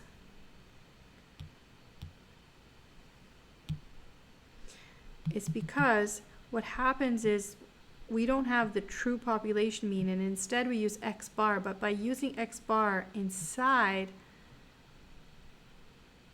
like an estimate inside of creating another estimate, this value ties together all those observations. Each observation was introducing a degree of freedom, and now that I tie them together, I lose 1. Think of it like that. So dividing by to get an average, I can divide by 1 less. Now if n is very large, this won't make much of a difference anyways. You know, if it's like 1,000 and this turns to 99, it won't change things very much. It's only in small samples that it matters so much.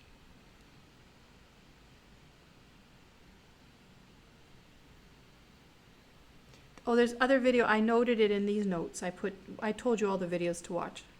Okay, so you get to review this. Okay, so what was I saying? I was saying that on my calculator, I'm going to take that number S.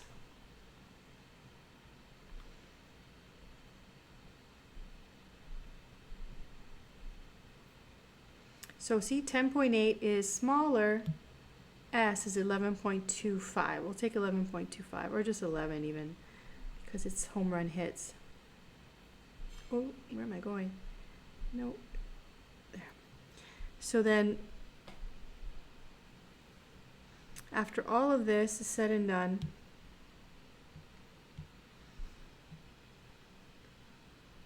the standard deviation S is equal to 11.25. So let me circle my result. Right? For the 5-number summary, I'm not going to do this, but the results are here. I provided the results here that you can review, so you're comfortable with looking at data.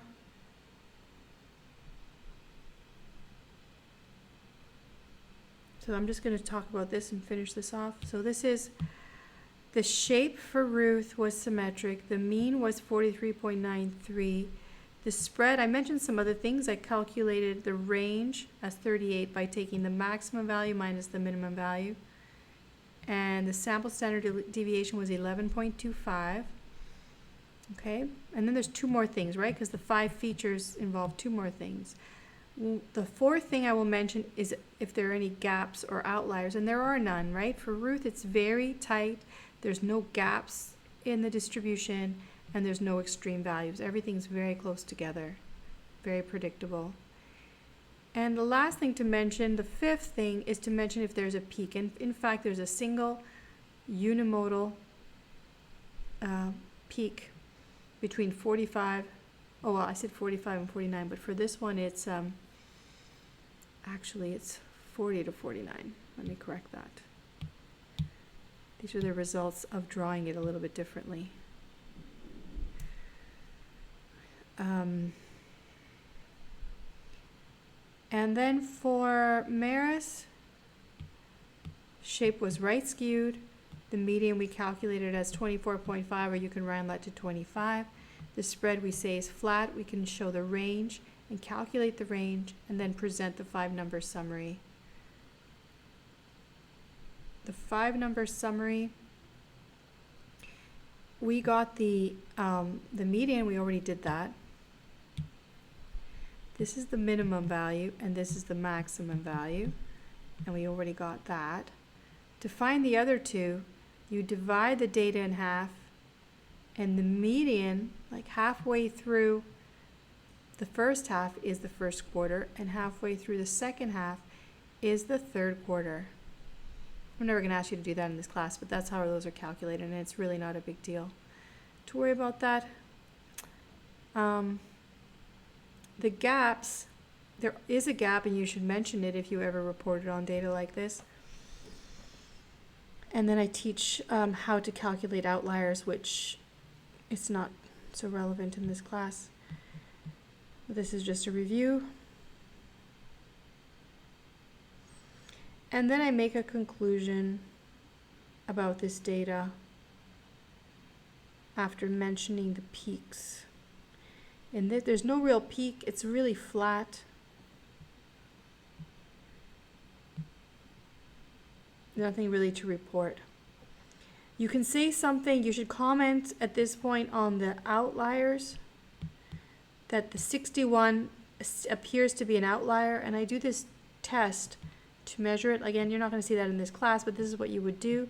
There's always a measure of statistical outlier. When it's skewed data, you conduct this test to see if it's outside 1.5 IQRs. IQR, remember, is the range of the middle 50% between Q3 and Q1.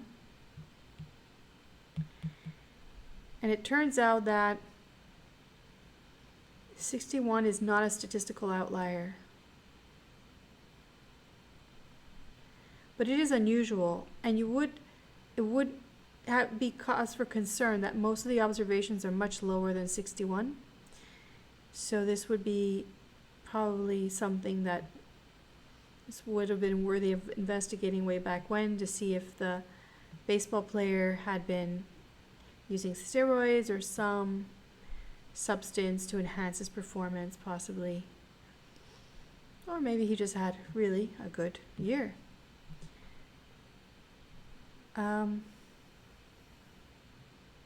And finally, we conclude with all of this. What's the point of this? Who's a better baseball player? Conclusion: Ruth's distribution reports a consistent record, having an average, make it a little bit bigger, of 44 home run hits per season. Mayer's distribution reveals that he has 25 home run hits a season, where 50% of the time he is hitting anywhere in the range of 15 to 33. As Ruth's average number of hits in a season's 44 is higher than this range, we'll say Ruth is clearly the better baseball player. So I refer to the IQR as like his regular pattern, because Mayer's is like irregular. So I focus on the regular portion, 15 to 33, and this doesn't even compare to this for Ruth as Ruth's average. Ruth is the better baseball player or hitter. Okay, so that is just a discussion of the different statistics and how to summarize them. Now back here, going through the notes, everything I just talked about is here in these notes. I just use that as an example, so you can review all of this to confirm that you understand. I talked about this, and here is the video I mentioned for, So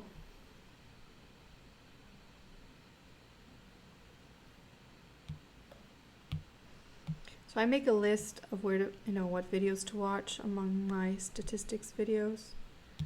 So you can watch this one where I calculate and talk about the standard deviation again.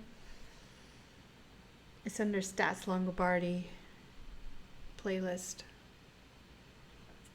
Video number 3.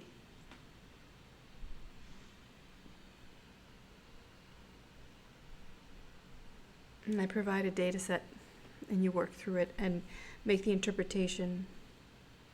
I think I should do the interpretation here. And you guys can review the steps. So what I want to say about this is when data are symmetric, it turns out that the sample mean of this data is, these are in dollars actually, and this is trying to estimate how much money, these are the data collected in 1 week, Monday, Tuesday, Wednesday, Thursday, Friday, of how much money a student has in their pocket.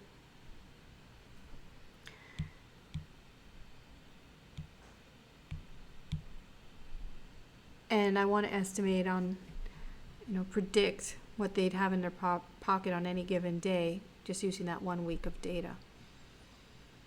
So X bar turns out to be 531, and S equals, oh no, sorry, I did that wrong. That is,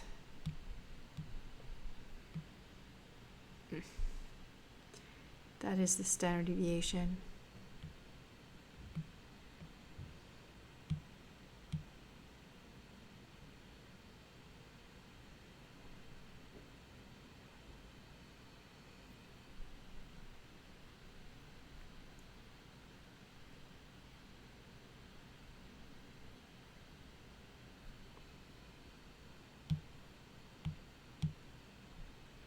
So if you're looking, this is page 3.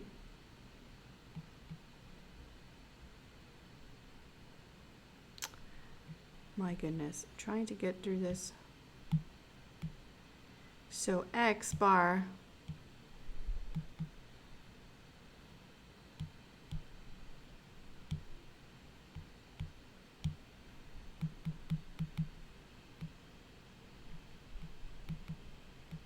is $8.20, and S turns out to be $5.31.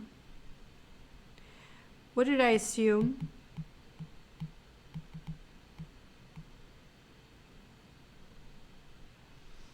To make those calculations.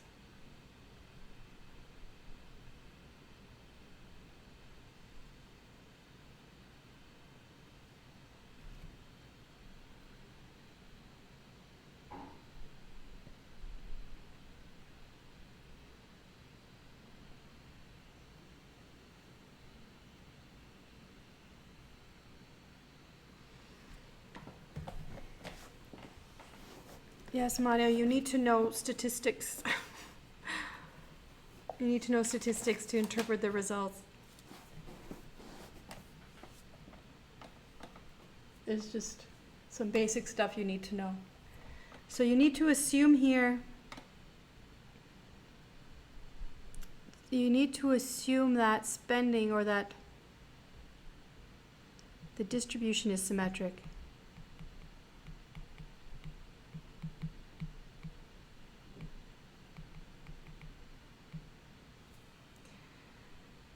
Okay, and when you look at it, if you look at these values, there's 2, 5, 8, 10, and 16. So they're all pretty much spread out, you know, evenly. There's like 3 values in between here and here, and there's 2 values between those two, and there's 6 values between there and there. Like, it's not perfectly evenly mirrored or anything because there's only 5 observations, but we're going to assume that this is a symmetric distribution to do that. Otherwise, we can't use these, right? We would have to use the mean, median, or something else. So once I get those results, what do I do with them?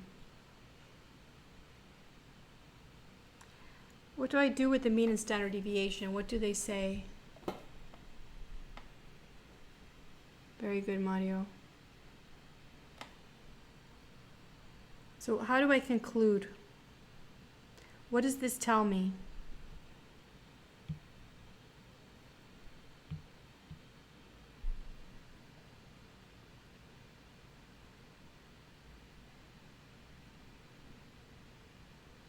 What do I do with those 2 numbers? How do I make a conclusion if the question is, how much money can she expect to spend from money in her pocket in a given week? This is how much she spent in the past for lunch and snacks. How much can this student expect to spend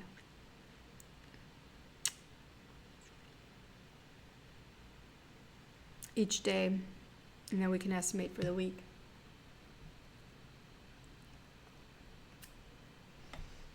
So what you say is, in conclusion, so again, watch the video to see the steps if you need. She can expect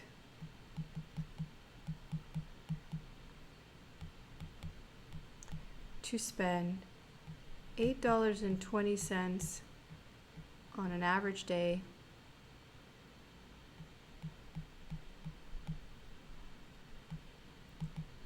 give or take. So because it's symmetric, because everything is mirrored over the mean, we can do this. We can say give or take, not tax, give or take 531. So what do I do with that? What does that mean?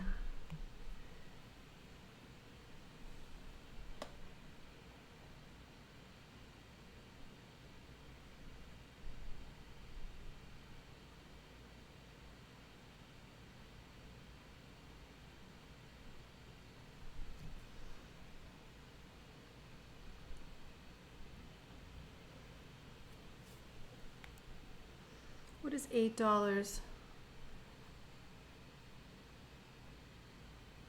and 20 cents on average, give or take 531 mean?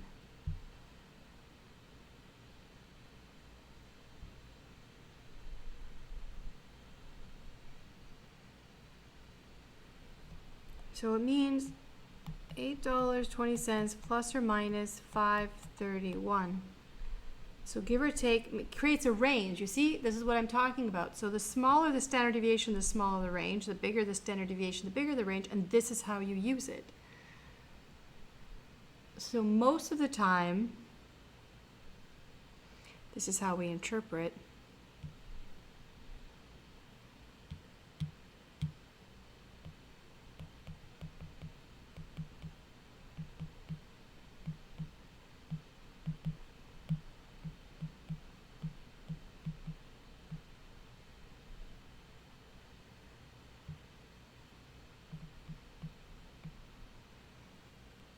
So you say you take 820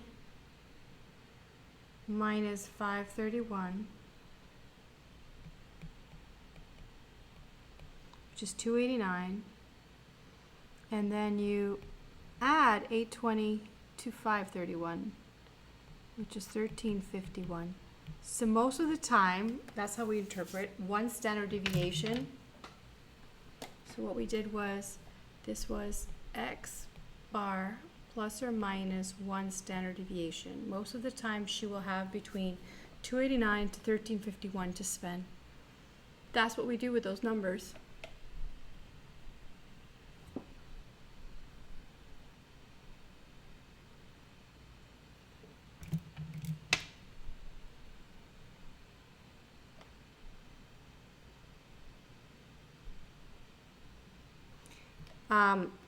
Not yet. This is still regular. This is regular. So within one standard deviation, I said most of the time. So let's see how many times is most. It should be at least 50% or more, right? So let's see. This one is between 2.89 and 13. This one is. That one isn't, but this one is. So 3 out of 5 times, or 60% of the time, he's in that range. She's in that range. So this captures 60% of the observations. So it was, so the idea of using the standard deviation, it captures the data. It tells all the possibilities. Not all of them, but most of them. What if we go 2 standard deviations? What do we get?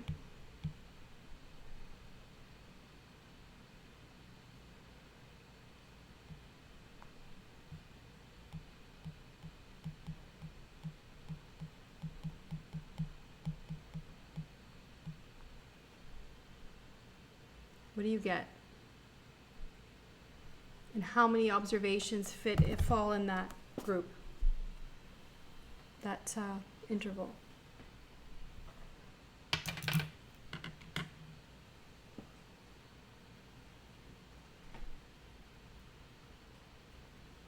So we use the mean and standard deviation to describe the data as just 2 numbers without showing the data itself. And it only works if the data are symmetric.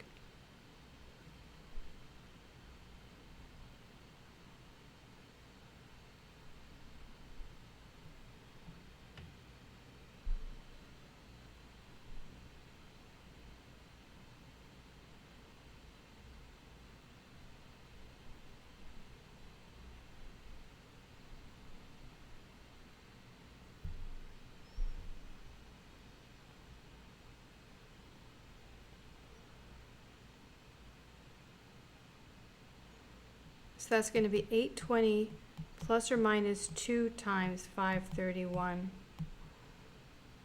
So that's going to be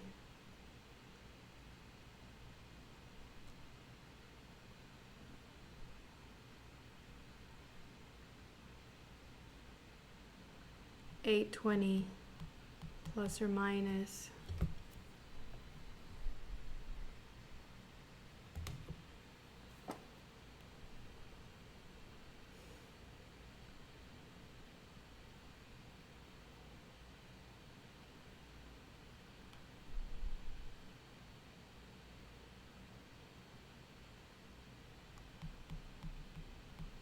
10.62, and you can make an interval with that.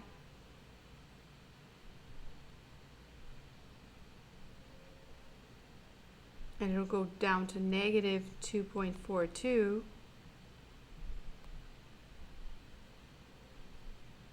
to 18.82. How many observations are in that range?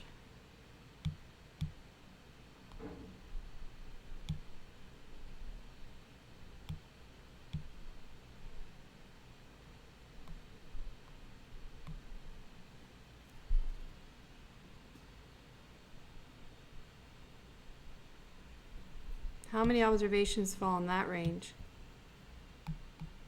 All of the data falls in that range. So this data is all within 2 standard deviations. Outside of 3 standard deviation,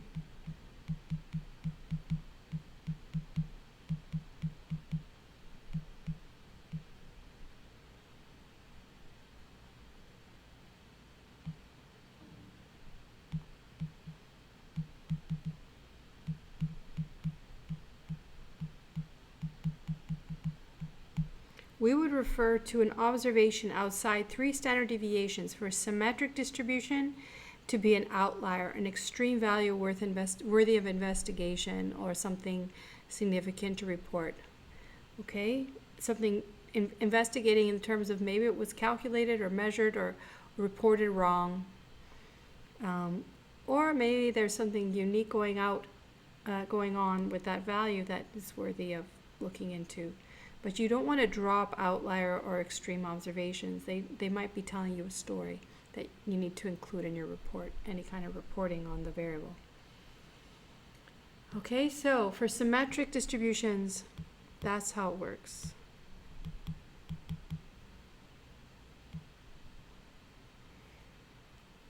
For skewed distributions, you have alternate tests. So for this data set, we assume it's symmetric data, and all the observations are within 2 standard deviations. Any questions?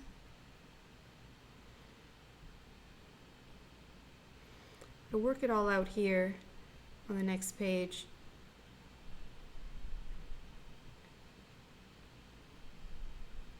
Why do I tell you to see video?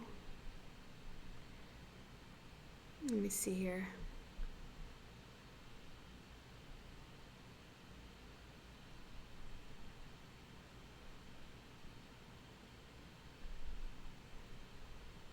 I tell you to see video 3 over here, and then I tell you to see video 14 over here. I'm not sure.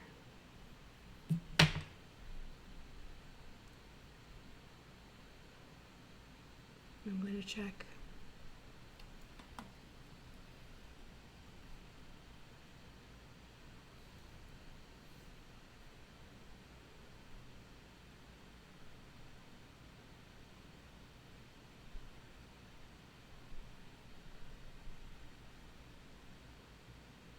Okay, so for video 4,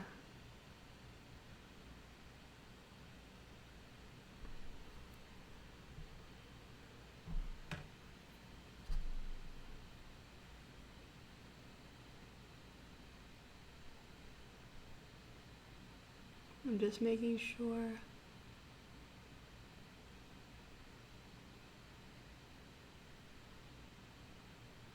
Oh, it's video 3 and 4. Well, that's too bad. I have the wrong numbers here.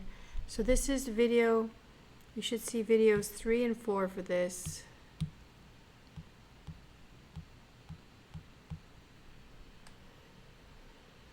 Sorry, misleading. And then for this is video, this is just the answer.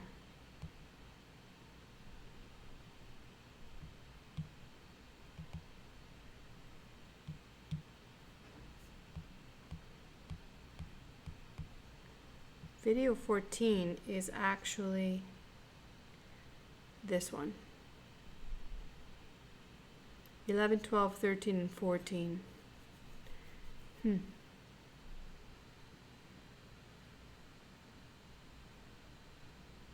Yeah, that's not pretty. Do you need this? I don't think you really need this for this class. I'm trying to think if we do this. This is part of my, this is just, I'm just going to leave it here because you should know about this in the case that you're calculating the mean and standard deviation for a distribution that appears like this, but not in this class really.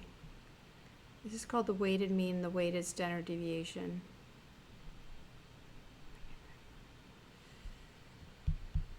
So, okay. I'm going to write this as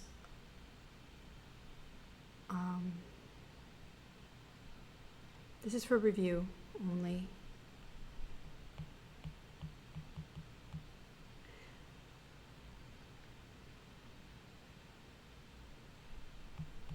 I don't think we're going to use this particularly in the class, so don't let it stress you out, but just watch the video. Okay, then we did this with the, okay, and then I'm here. This is what I was just talking about. Page 8. So, for symmetric distributions, outliers are found outside this interval, 3 standard deviations from the mean. For skewed distributions, this is how you find outliers, which you probably won't have to deal with in this class, but it's good to know. And then I ask you just to remember about histograms. So I give you a video on drawing histograms that you can have a look at. Now, since stem and leaf plots are ideal to view small data sets, okay? And in stem and leaf plots, you see all the numbers in the graph itself. That's what we've just been doing. Histograms, however, are preferred when there are close to 100 observations or more, even after 50. I don't know why I put 100, but even after 50, people tend to use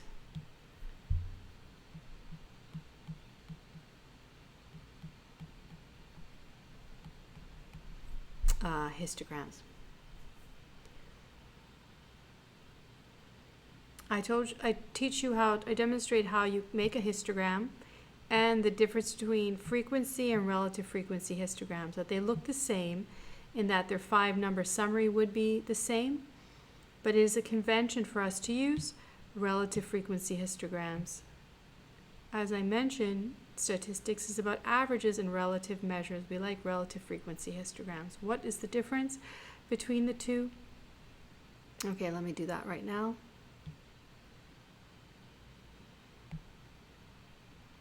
And you can watch video 24, which I discuss this. So I talked about a histogram.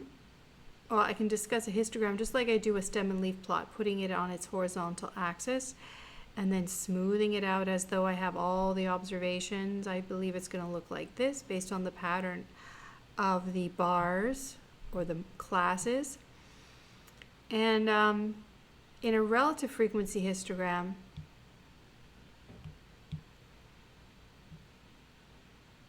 the bars represent the percentage of observations, not just the number of observations, okay?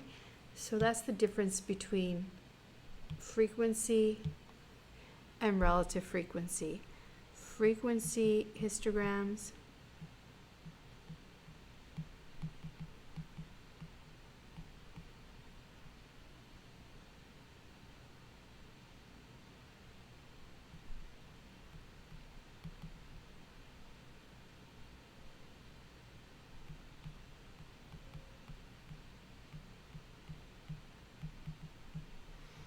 Okay, so the bars are the frequencies, the how many observations in a certain class or range. In a relative frequency histogram,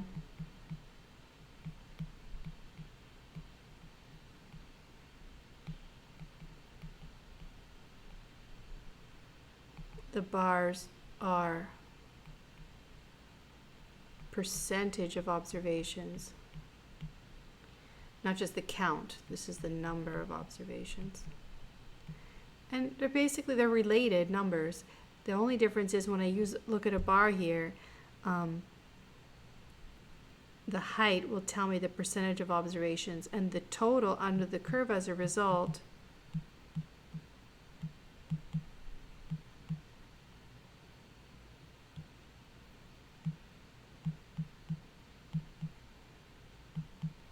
is 100%. The big X represents the variable, and little x over here would represent the value of the variable. So this is the distribution. I've made it symmetric, so that's really all we're going to focus on. Even though I teach you to differentiate between skewed and symmetric, really we end up talking about symmetric distributions, the normal distribution, which is symmetric. That's where I'm heading next. So at the middle of the distribution is the mean, and because I've smoothed this out, treating it like this represents the population, I use the parameter mu to describe its center. And I show the range of values as low as negative infinity to high of infinity. So I'm just saying that it's going from low values to high values.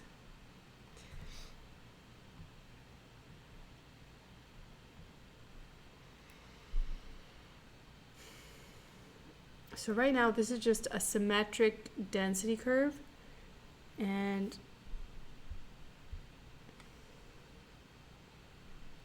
I want to make some points.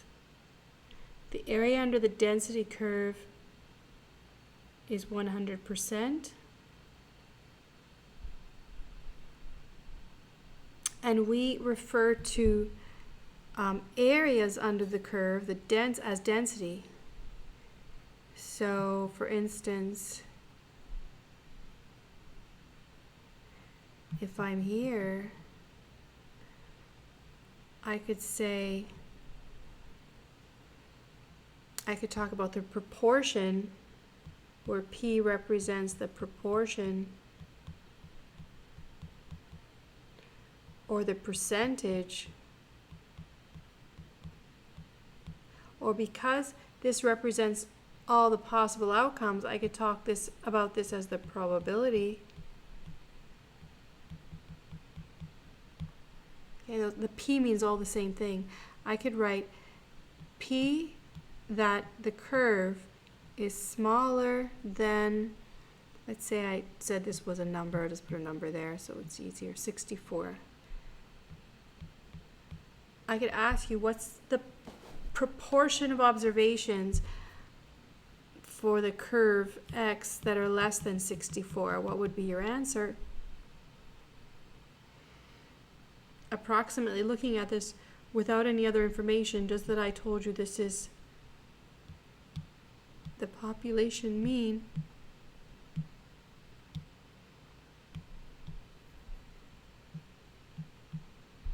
what would be to the left of it?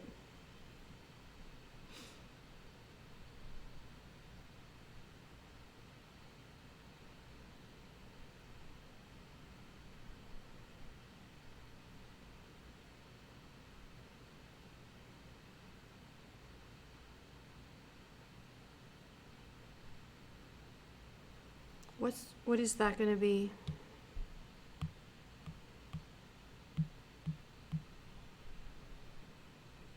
Anyone?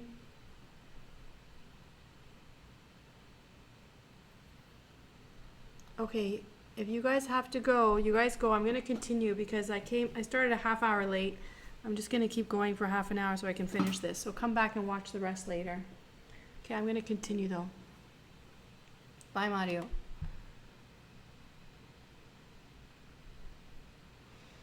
Bye, everybody else who needs to go. So this would be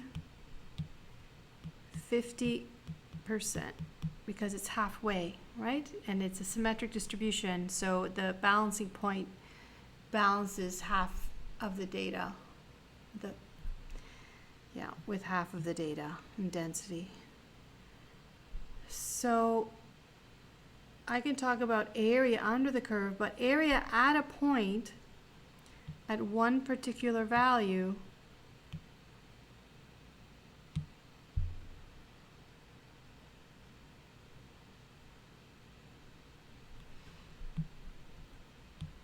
if I was to say, for example, that the P of X equals 64, well, there's no density just at one value. That would be equal to 0. And the third point is that we interpret percentiles as the area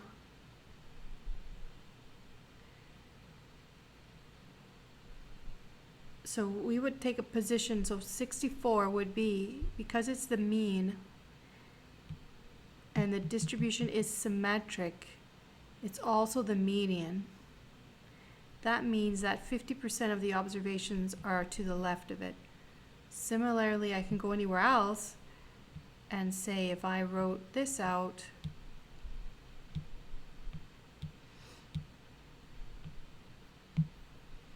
if I said, I know that this to the area to the left of X star was 75%, then we would call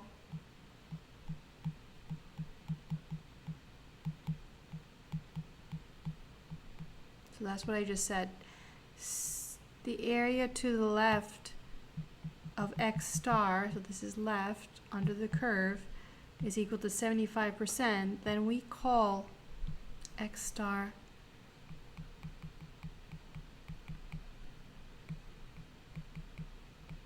the 75th percentile. Okay? So that's what percentiles are. So that's a review of percentiles. Now,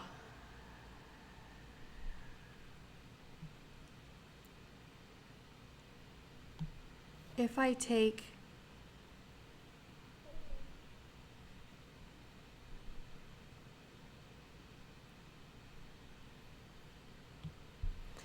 a symmetric density curve,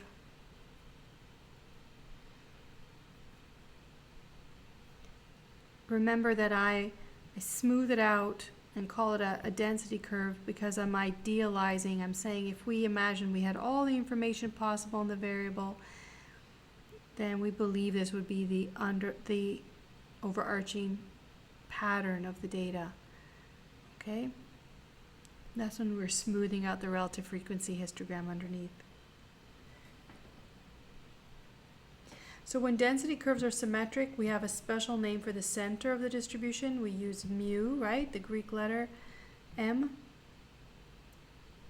for the mean. And for the spread,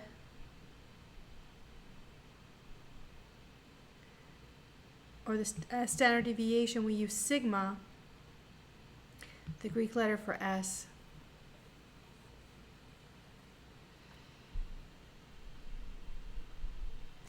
Now, that's just symmetric density curves. There's a special kind of symmetric density curve known as the normal distribution. Normal distributions have the properties above, the 4 that I mentioned, for histograms and density curves that are smoothed out versions of them. But in addition, for a normal distribution, it's symmetric with one peak, and often known as a bell-shaped density curve. I'm saying one peak because this could also be symmetric, right? But that's two peaks. So it has to be one peak to be normal.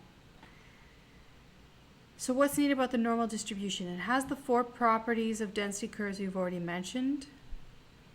It's symmetric so that the mean, median, and mode are the same.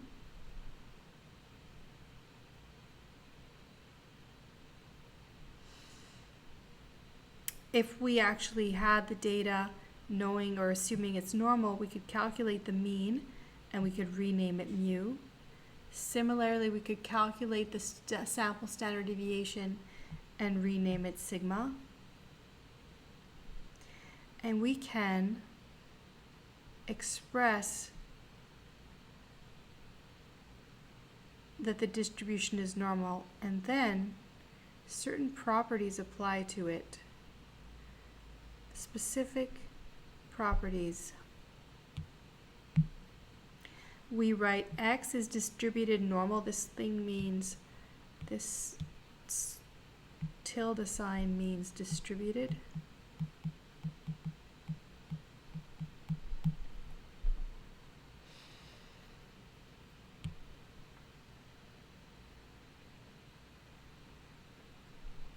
Okay, Alec, don't worry. You're going to watch the rest of this. So this X is distributed normal with a mean of mu and a standard deviation of sigma. And the observations will be distributed depending only on the mean and standard deviation. Okay, so these are the parameters of this distribution. It's a special distribution with properties including the next three that I'm going to give you.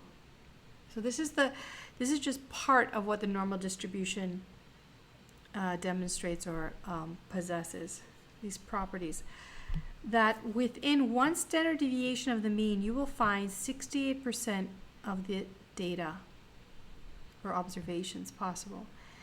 But within two standard deviations of the mean, you'll find 95% of the observations. And within three standard deviations, you'll find 99.7. So this normal distribution, if you assumed or a distribution was normal, then you would assume that 68% of the observations are within one standard deviation, 95 are within two, 99.7% are within three. So that means you're assuming that leaves 0.3% outliers. Okay, so it's forcing outliers to exist. Causes them to exist. I don't know what to say.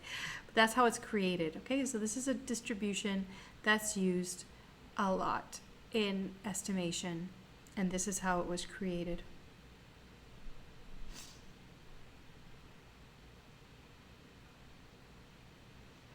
It's very useful. So, you can compare this to the one that we discussed before. Remember, we had that distribution for the spending data. You could compare this to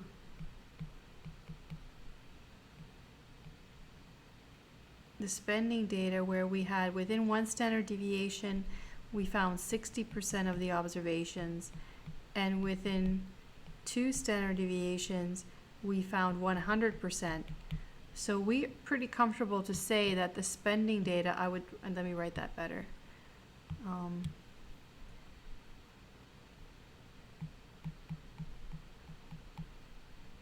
Not spending, why am I calling it the spending data? It was called the pocket money.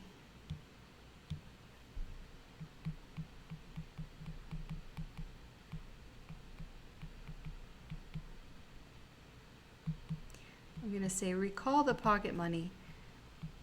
Its distribution had 60% in one standard deviation and 100% within two. So this is not normal, right? That was not normal. That's how you could check. You just check it. Calculate the mean and standard deviation and check.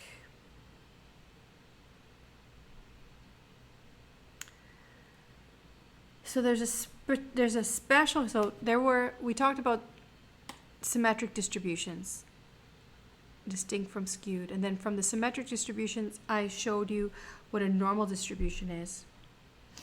Now I'm going to show you what a special type of normal distribution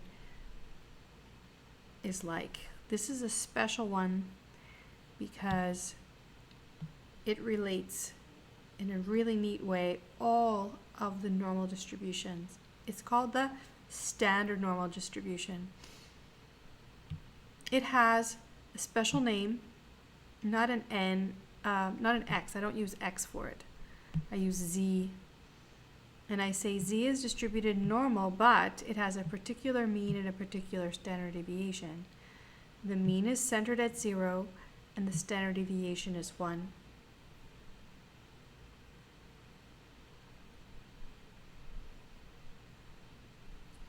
Let me double check. I have a bunch of videos on that. Did I list them here for you? Let me check if I listed them.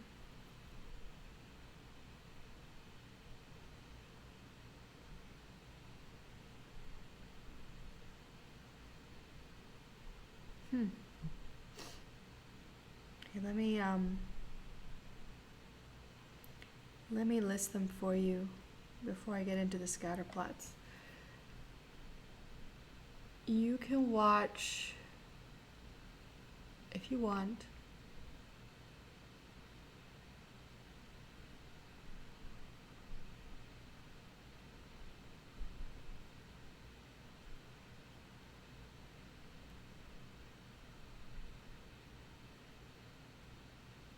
okay, there's a lot here.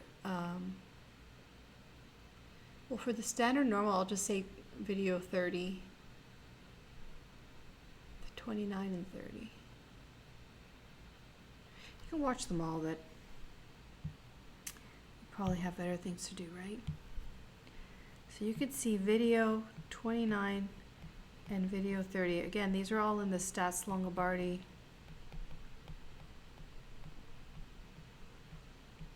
playlist, not the one that says Stats LongobardiLive, just the Stats Longobardi. These are video edited videos that go with these notes.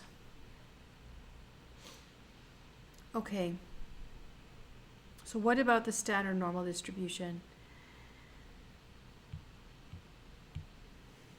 The mean is 0 and the standard deviation is 1. And it turns out, you have to watch the video to see this because it's going to take me a little while, won't it? Okay, so I'm going to tell you to go to watch 29 and 30. It's like 15 minutes, maybe 20.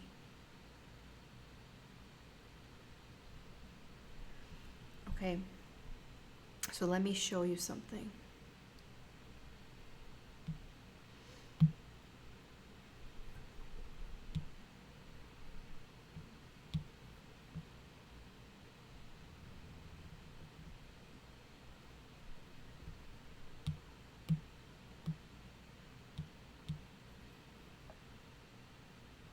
Okay, just imagine that that's symmetric.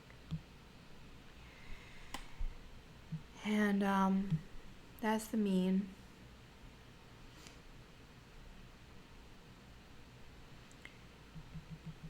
And usually, you know, I do mention this in the video, so you see where this starts to go from concave to convex, the inflection point, that's where we are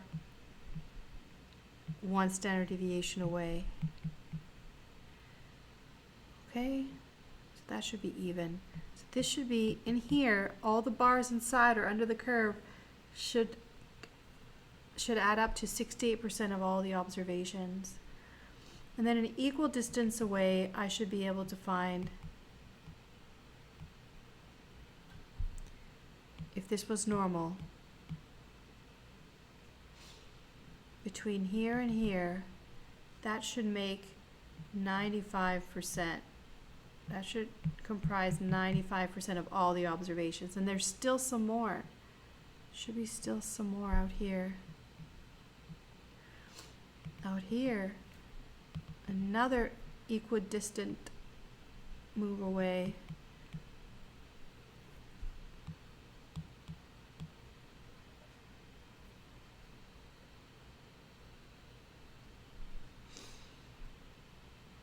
All of this,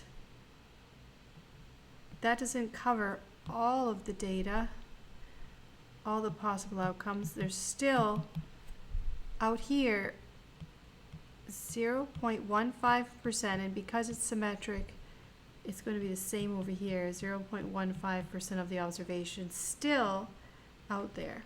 Okay, so there's outliers. Outliers here. So these are unusual, far away from the data observations.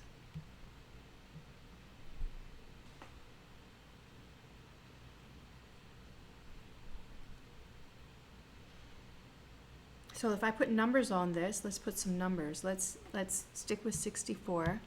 So let's let x be normal 64, 2. So this is the mean and this is the standard deviation.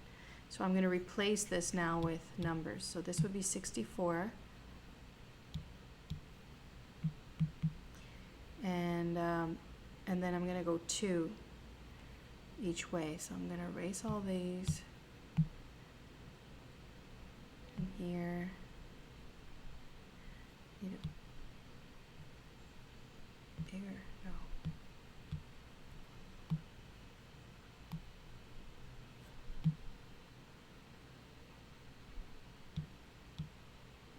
So this would be 66, 68, and 70, and this would be 2 lower, 62, 60, and 58.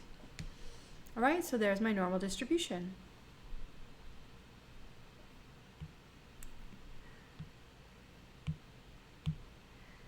With a mean of 64 and a standard deviation of 2.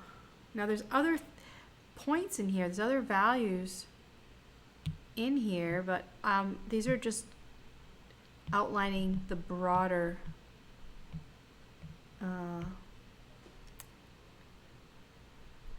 it's a broader pattern, but there's a lot more detail to the distribution.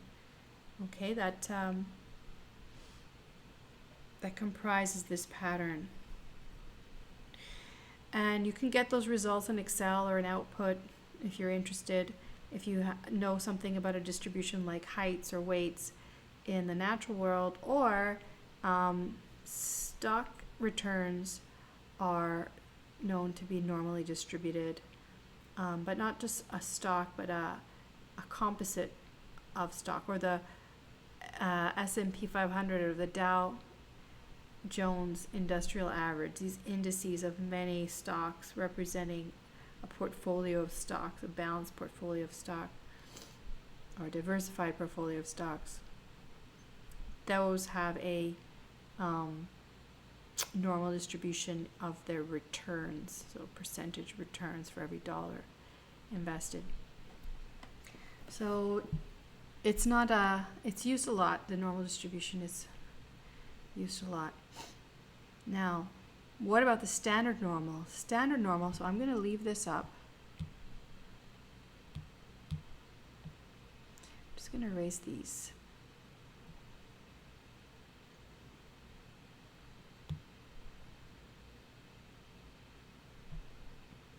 So this is the normal distribution. A standard normal distribution, we use C, and we say it's normal with a mean of 0 and a standard deviation of 1. So we can draw it.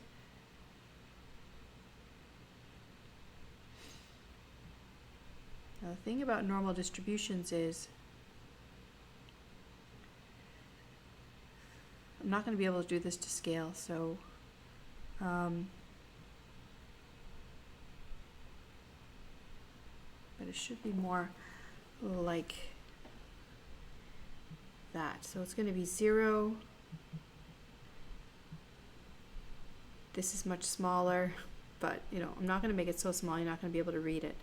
So within one standard deviation, right, the mean was 0, but then mu plus sigma should be 1, right? Because it's mu and this is sigma.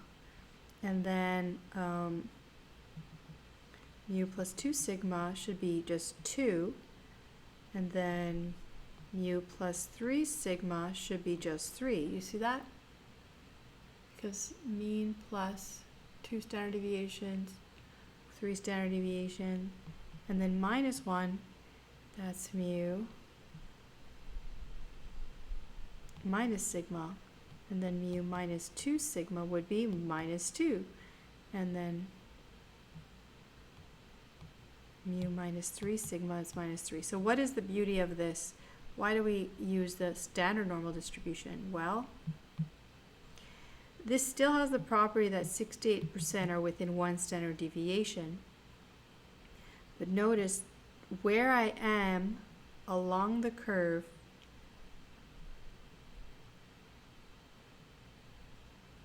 is a number relative. Remember, I like statistics. Statistics is about averages and relative measures. Look at this. The number itself is telling me where I am relative to the mean. So 1 tells me I'm 1 standard deviation above the mean.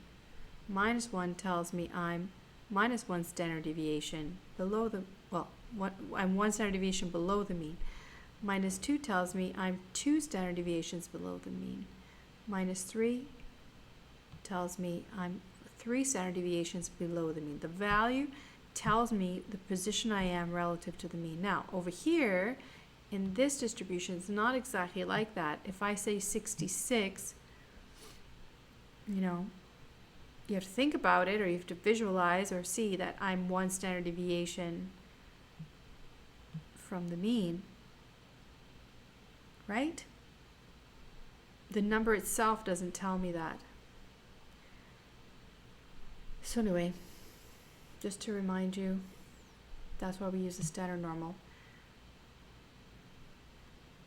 And it helps us relate between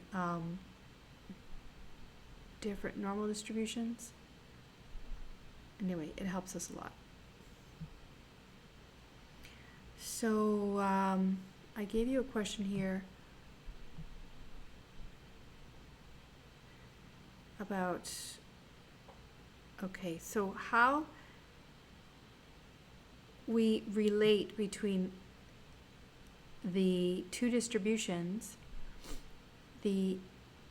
any regular normal distribution and the standard normal distribution, is this relationship. So that's how I get from one to the other. If I want 66 to become 1 standard deviation, I use the standardizing formula. X minus me over sigma will give it to me. And I explained it in a video. You can see that one that I mentioned.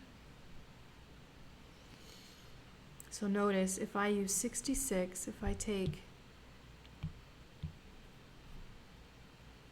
66 minus 64 divided by 2, I will get 1. If I take 62 minus 64 divided by 2, I will get minus 1. So this is standardizing.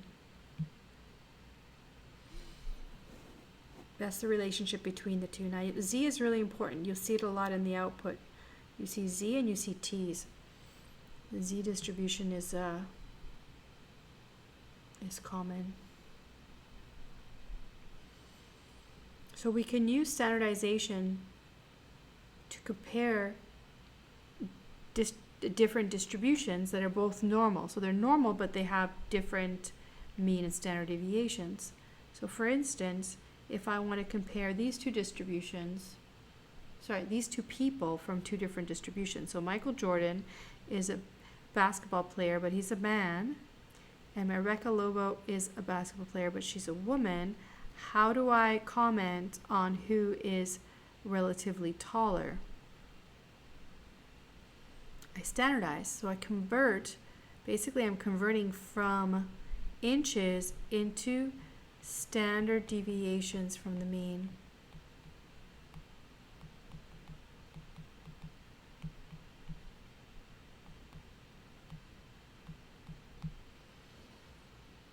Okay.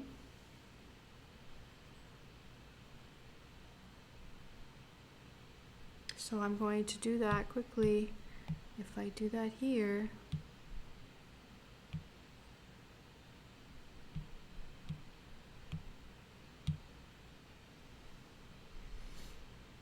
so he's 78.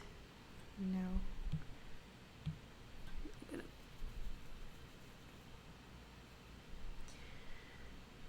I need room. Okay, let me erase this.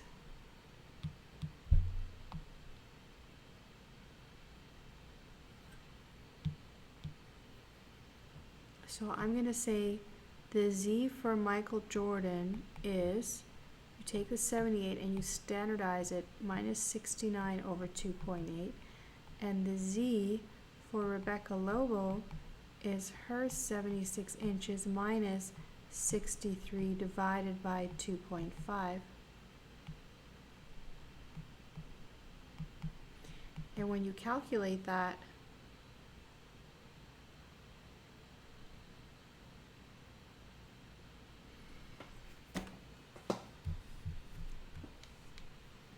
the one that's further away, more standard deviations away, is going to be the taller one.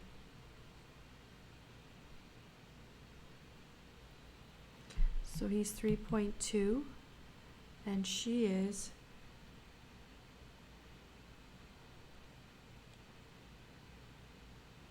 much taller.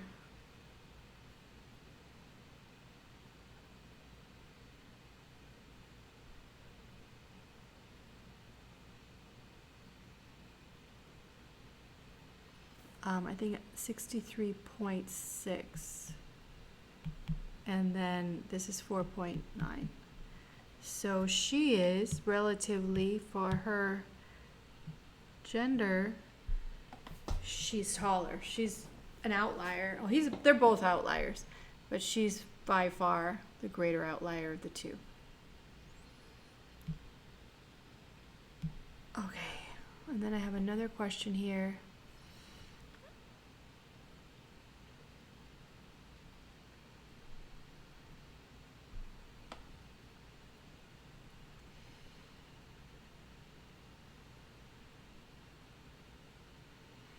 So this is on a test. One student on the standardized test, one student took an SAT and the other student took an ACT. How do we compare? How do we rank these students? Same thing, standardize.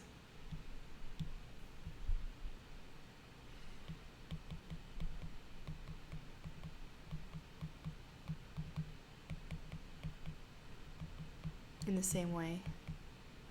That's how you would solve that.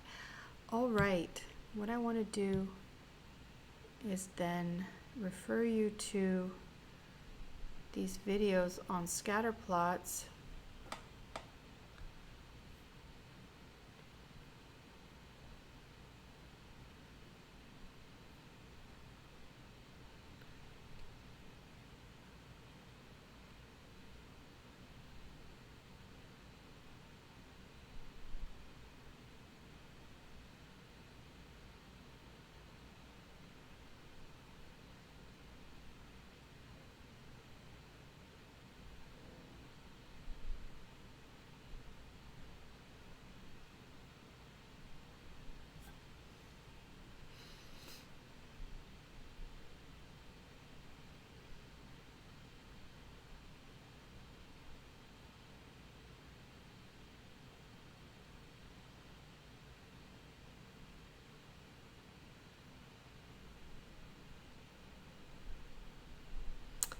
Yeah, we have to do these.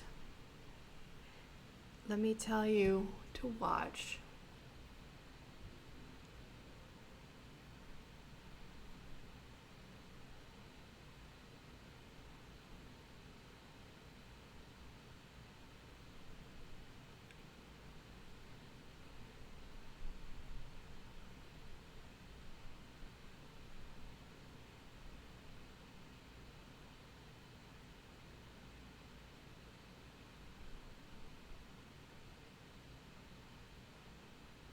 $48, $49, and $50.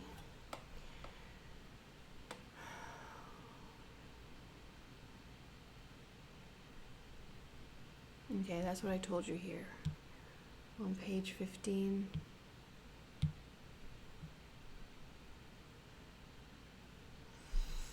Watch 48, 49, and 50. Okay, let me talk about this and then I'll leave you there.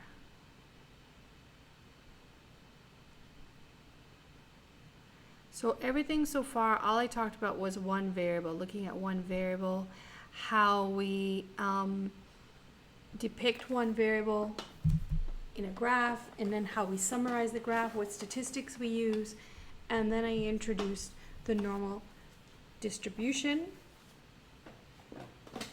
and standardizing with the normal distribution. In other words, the standard normal distribution.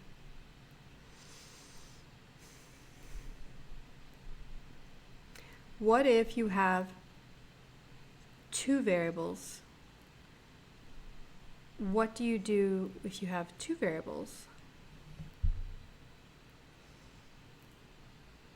Well, you have to graph them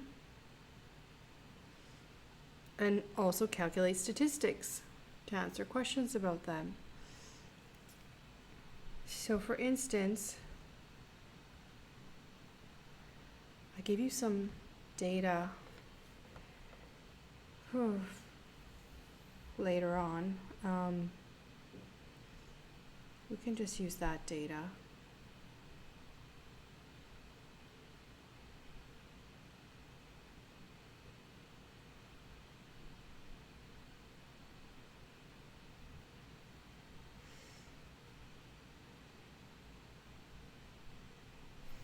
I really cut up my notes a lot. These are a summary of a lot of notes.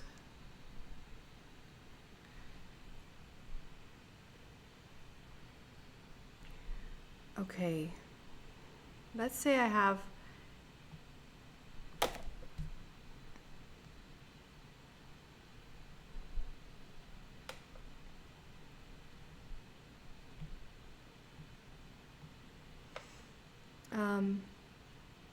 on this axis I have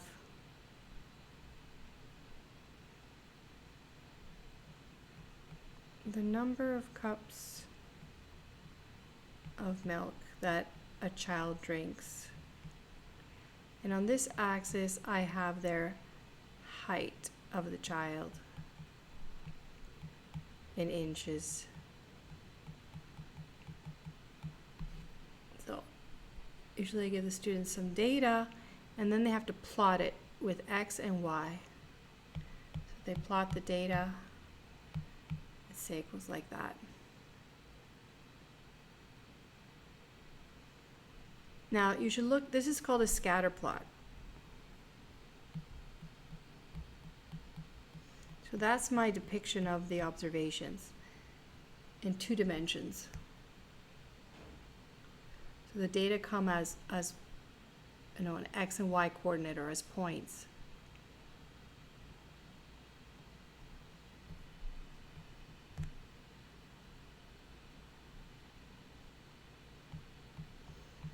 Okay. What you're supposed to do is you're supposed to look at the overall pattern for regularities and curiosities, just like we did with the other single unit variate data.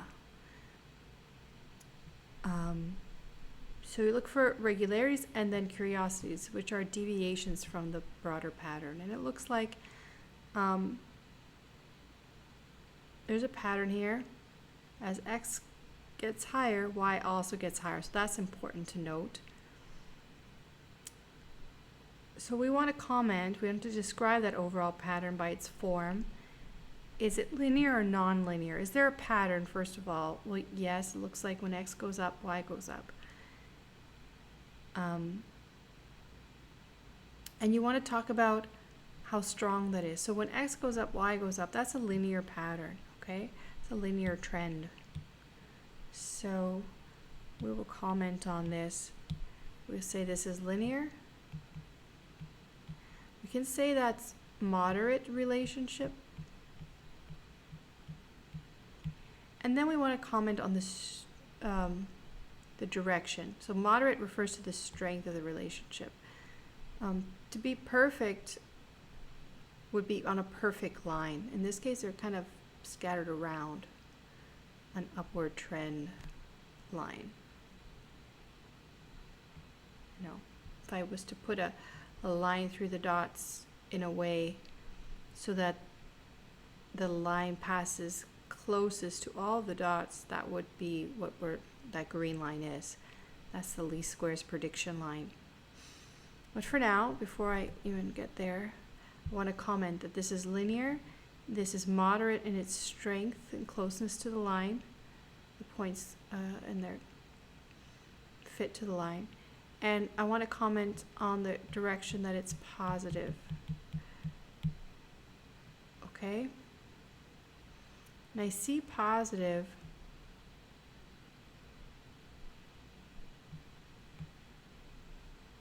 What I mean positive, well, remember, statistics is about averages and relative measures. Let me show you what I mean positive. I'm going to divide the data in half by its center point. So this is like the mean of the y observations, and this is like the average or the mean of the x observations. And what I see when I do this is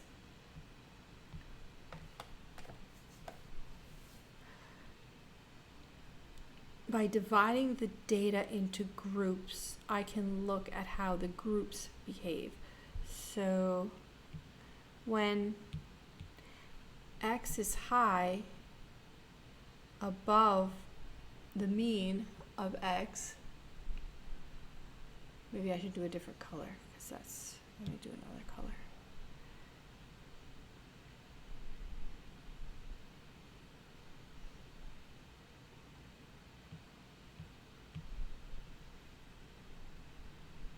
So this is x bar, right? We know what x bar is, and this is y bar. So that's the mean of y.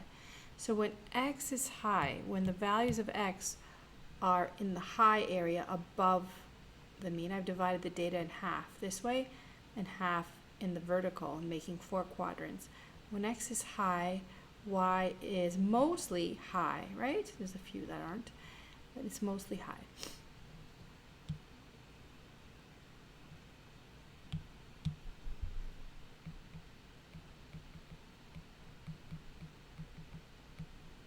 And when x is low, where is y? When x is below its mean, where's y? Well, y ends up being down here, below its mean. So this is the essence of a positive relationship, that they reinforce each other. Whatever x does, y does. Either x low, y low, or x high, y high. That's a positive relationship. So I've commented on the form, the strength, and the direction of the relationship.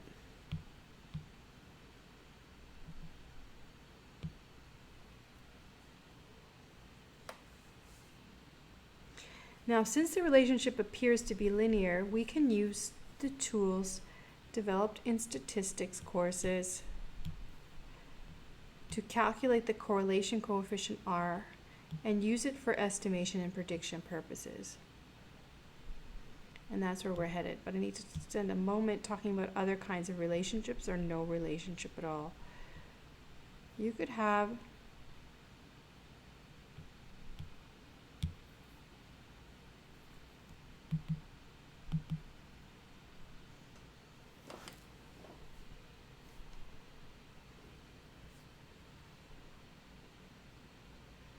a curved relationship.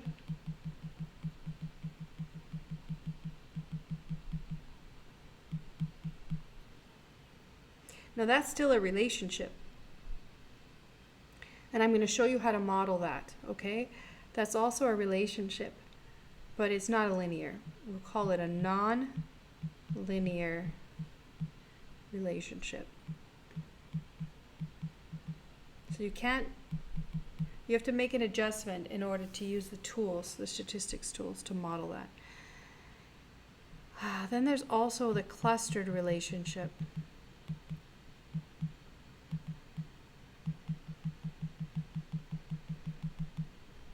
Now that's a relationship too, but you have to be careful. Which relationship are we looking at? So for the clustered one, I just want to make a point that we would try and estimate this curve to make predictions, so that we could say, oh, when X is so and so, we think Y would be such and such. That's what it's for.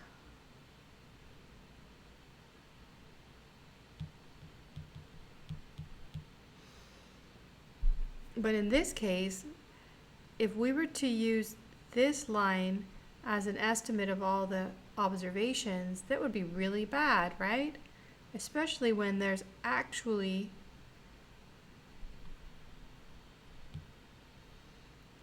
a better relationship here, tighter fit. But there's two things going on, it looks like. Can I do that? Well, that's an example of a clustered relationship. That's an example where the behavior is the same, but for two different groups. Sometimes, let's say if this is looking at sales and advertising, it could be the case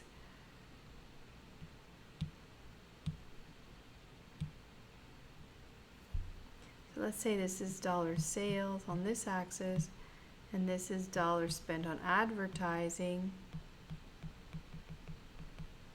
It could be the case that men and women react differently to the advertising. So let's say men.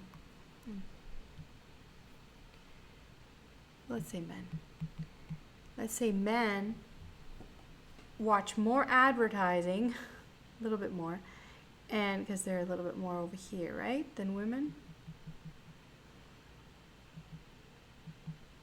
And they they tend to spend more as well. So if I divide it into 4 quadrants, you can see the men are almost, well, the women are in all in one quadrant over here. Let's assume that's what it is. And the men, let me write that a little more neat.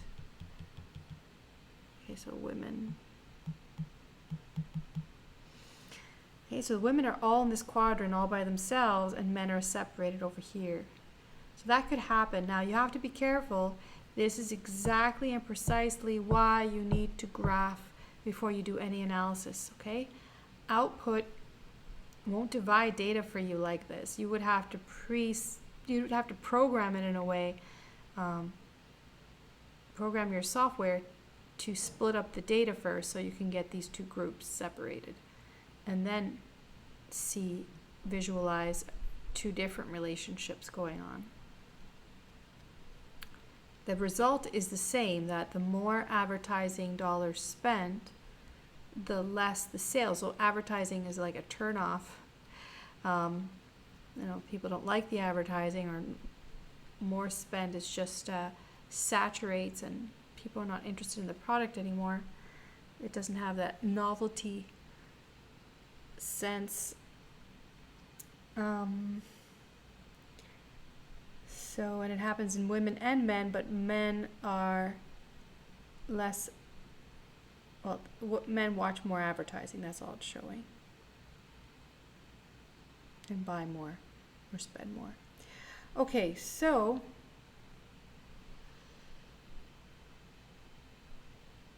that's basically what we have to do.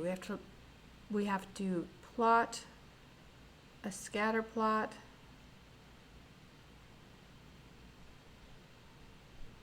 and then comment, and then proceed. So predictions are good when the fit to these lines, this prediction line or the prediction curve are good, or it's good. So I was drawing up here, I had mentioned that this was the scatter plot of cups of milk drank and the height in inches. Now, could I predict from how much milk someone drank, could I predict what their height would be if this was that data that I was given?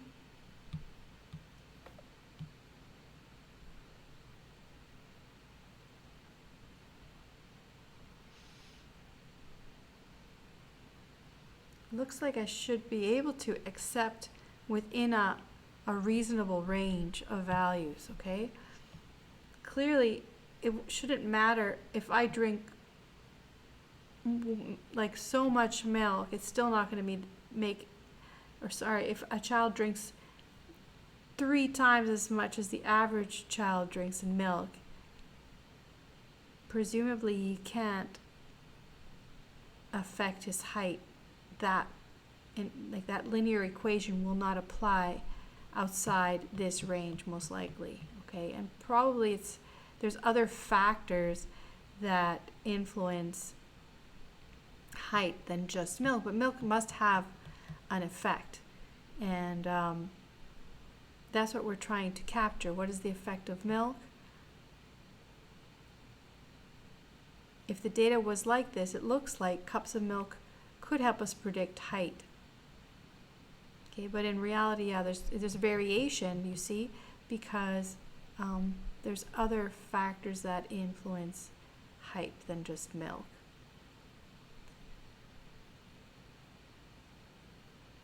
All right, so the statistic that we use for linear relationships, the statistic that we use that will help us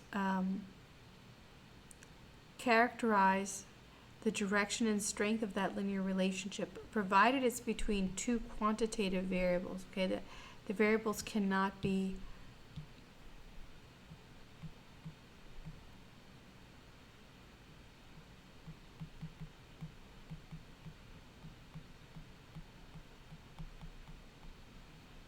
categorical or qualitative, we say.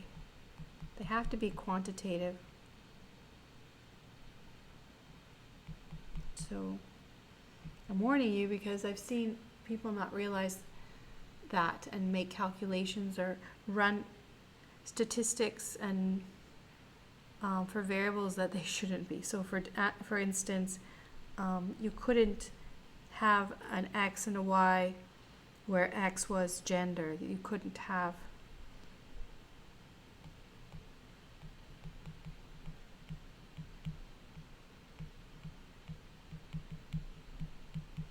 okay, so you would have to do some other statistic, but not the one not R. I want to write that a little cleaner.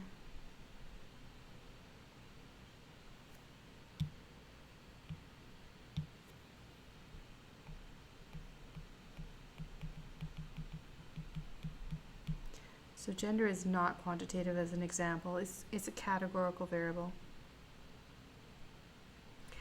Okay, so the correlation coefficient is what we want to talk about. The symbol the statistic, so this is for a sample, right? The statistic would be the symbol R. And R is actually an index that falls between -1 and 1, and we're going to talk about that.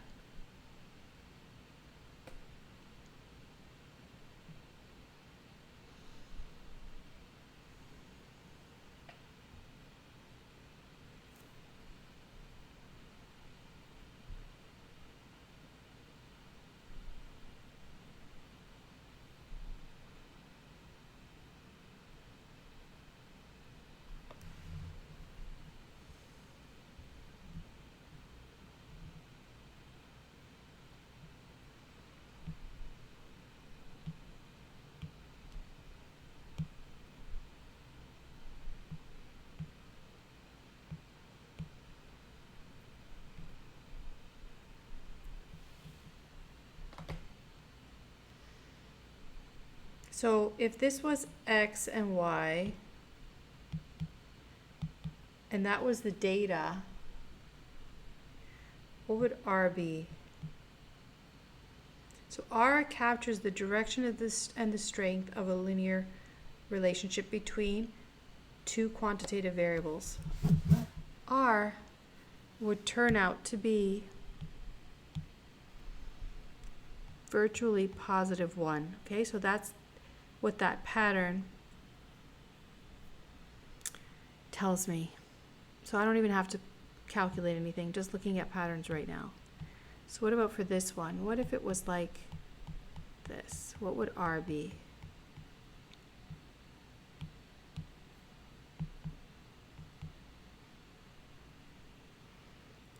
Okay, so I told you R was between -1 and 1. So it's not going to be 1, because 1 has to be perfect on a line. This is perfect. This is the best you can get. I made it a little bit off, just, it's almost perfect. It'd probably be 0.99, which is just 1 anyway. So if we try and see a line, there's a trend line here in this second one. As X goes up, Y goes up. But it's not strong. So how would that number turn out? What would R be to not be strong but still positive? Maybe plus 0.55, something like that. Okay.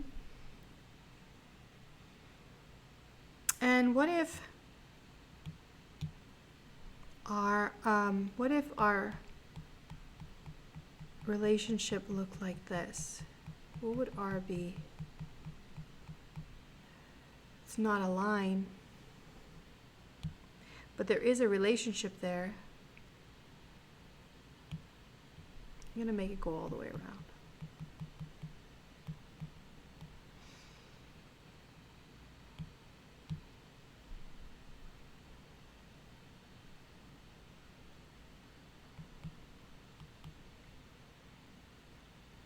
It turns out that the R, when this is a nonlinear relationship,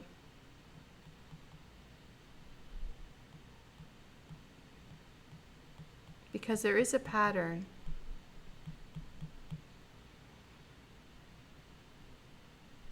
In this case, R is not appropriate. It won't tell me about that relationship. It only tells me about a linear relationship, and there is no linear relationship here. So it will turn out that R would actually give you 0 here.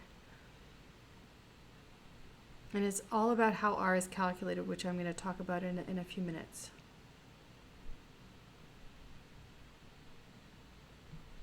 Okay, so you don't interpret R for a nonlinear relationship. Okay, so what about that relationship?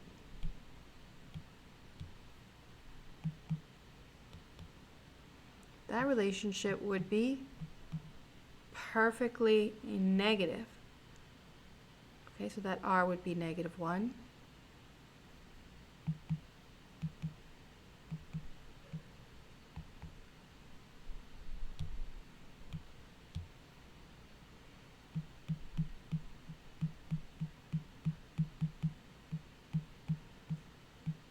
Now this is more scattered than the one above it, but I still see a downward trend. So it's a weak relationship, but there's still this downward trend.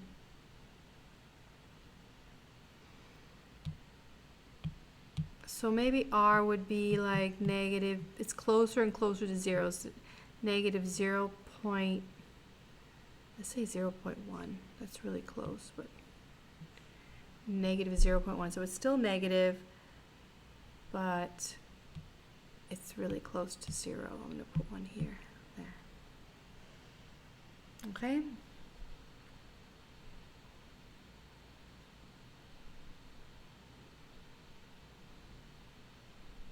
And finally, what if data are all scattered around? What would the R be for that?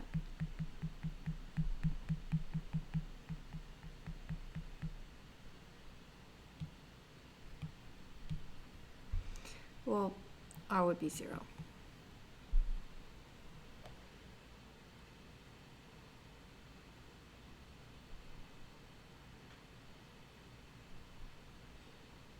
There's no linear relationship. There's no relationship. R is 0. So you should always graph, make a scatter plot first, and then proceed if you have a linear relationship or not.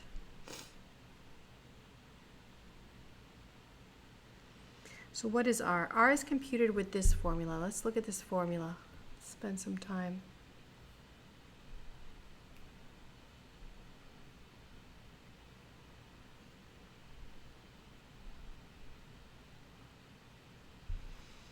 And what is this?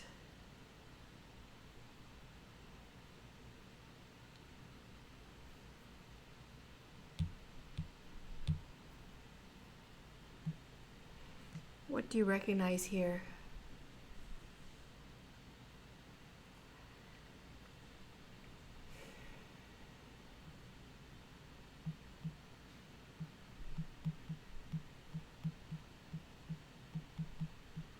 This is X being standardized and alongside Y being standardized.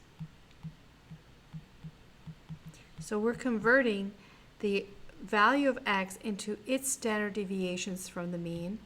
At the same time, we convert Y into its standard deviations from the mean. And then we multiply them and then average. See, it's all, we multiply them and sum them, and average.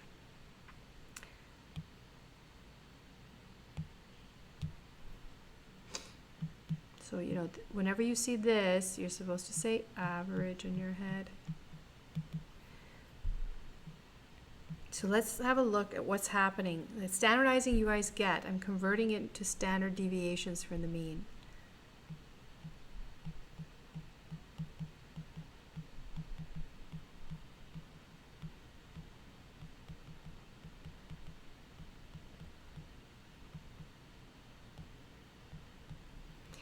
And then I multiply them to each other. Now what does that achieve?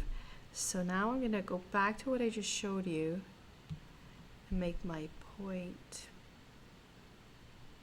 here.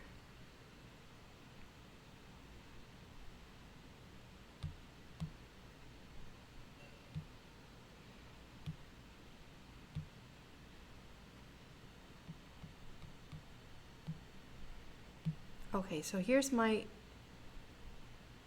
data. Let's divide the data in half like I showed you, right? So then, so halfway, or the average of the x's, let's say, was here, x bar, and the average of the y's is about there, that's y bar. Now,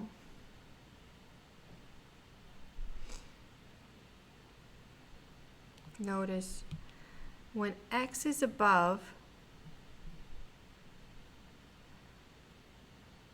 when x is high, y is more low, right? There's more values here.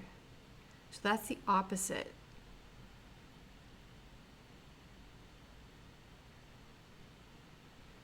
And that's what these will pick up. When x is high, over here, this will be a positive. But when x is high, it turns out most of the time that y is low relative to its mean. So this one will be positive, and this one will be negative, and when they multiply, you get a negative. Now there's still going to be places where when x is positive above its mean, y is positive too, but it's more negative. What about when x is below its mean? When x is below, right? There's just a few more instances where y is high, so they're opposite again.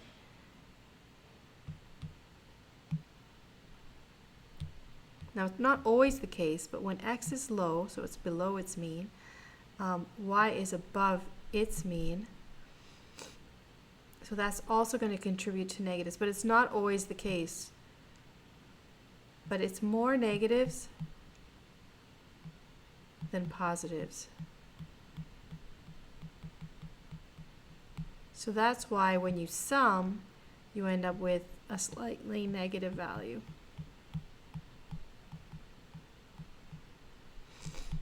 And the average ends up being a negative. So that's how that works. Okay, that's this formula.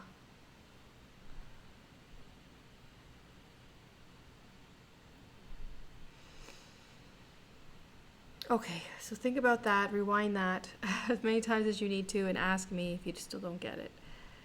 So how is R interpreted? Besides indicating the linear correlation between two quantitative variables, R is used in practice to help predict the value of the response variable from a value of the explanatory variable when it's a linear relationship between two quantitative variables. Okay, that's what we're going to use R for. So just some review about R. It doesn't matter in calculating R which one you make y and which one you make x. You're still going to get the same answer because x and y are treated exactly the same in this formula. You do the same things to it. However, when we decide which variables to put on x and which one to put on y,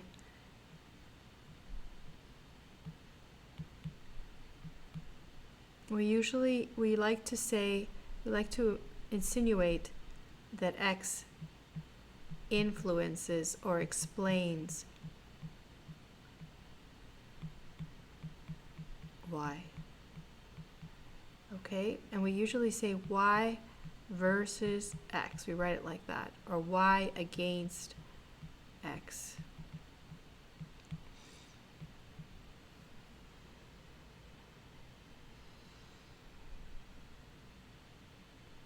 Another thing to say is x predicts. I'm not going to put it there.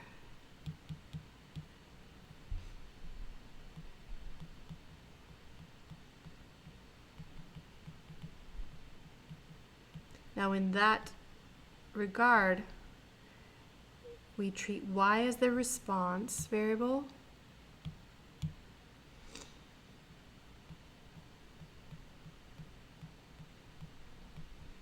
and x as explanatory.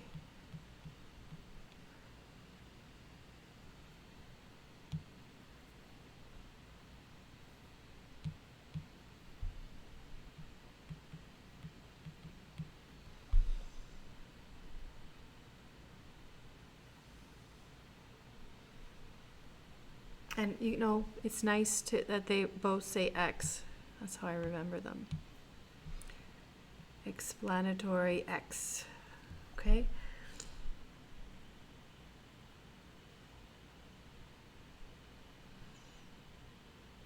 Another way to say this, to refer to x and y, we can say x is independent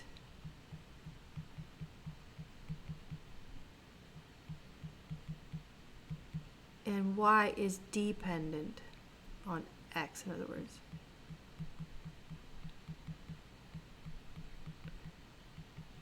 So those are all the different ways you might have seen it.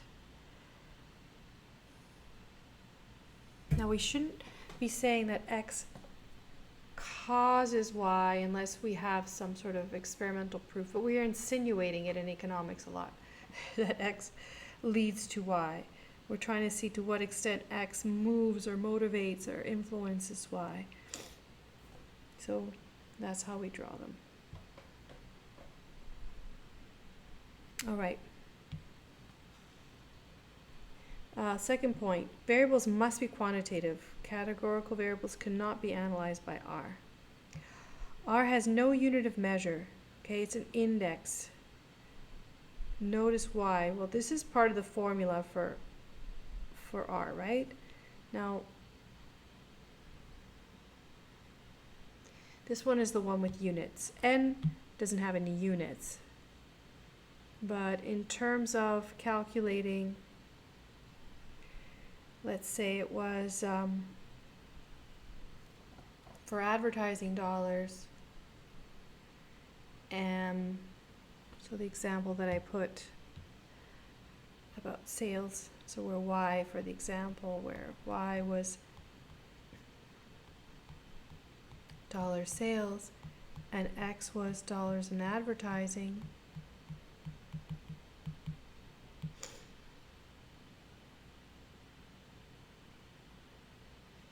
you can talk about millions or hundreds of thousands of dollars.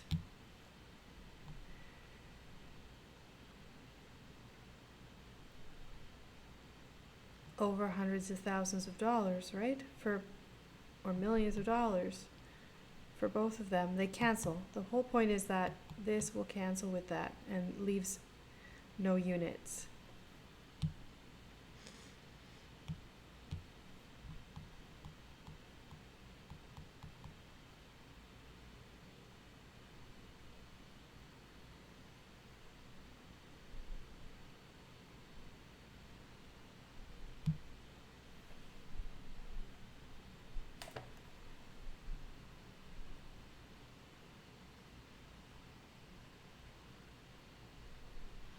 Another point is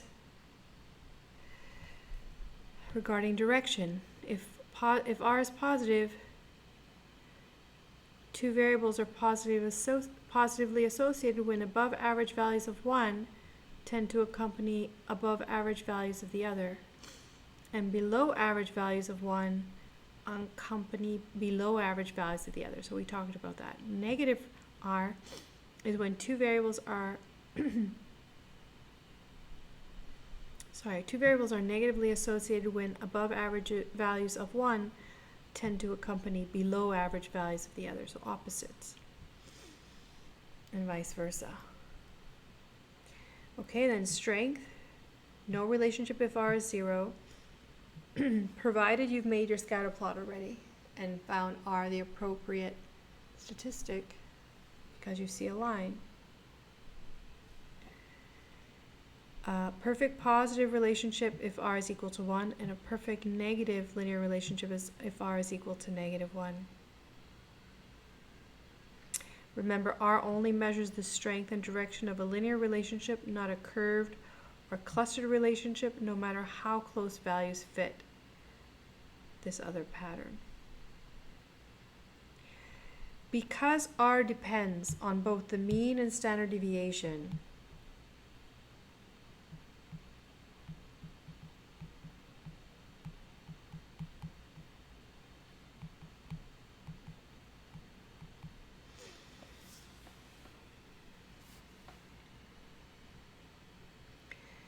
R is also sensitive to outliers, okay? It's sensitive to those extreme values. Outliers in scatter plots are called influential points. So we have to be cautious, or just realize if there are influential points, they're really going to distort our calculations. So that's another reason why we need the scatter plot.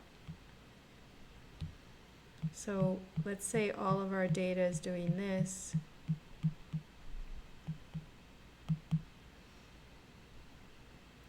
And I gather some more information, and I find out there when X is such and such, Y is just as high. So what's happening? Maybe, I don't have the data. I'd probably have to get more data in here, in this gap, but maybe there's a saturation point and this just plateaus. You need more data to determine for sure, especially if maybe you just have an error there.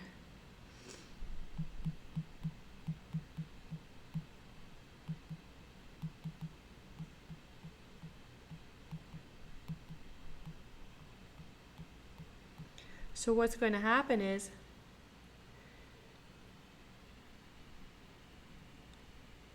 you're going to have a line in here, but the line only applies in this range.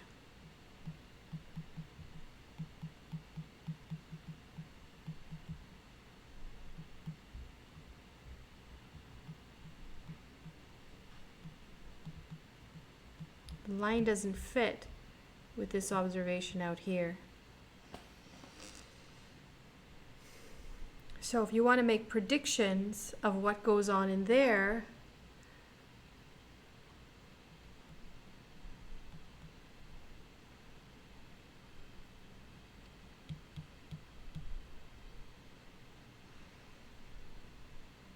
you have to make a decision. Are you thinking it's going to be a plateau, or if you can't get more data,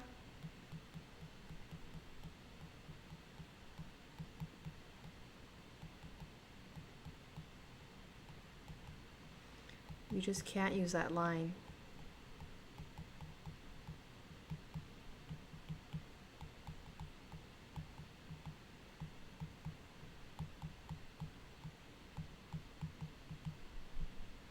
Not for a value of X way out there.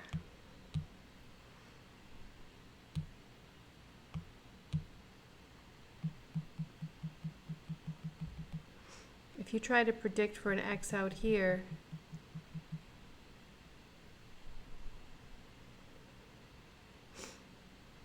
the line would put you way up here, right? The line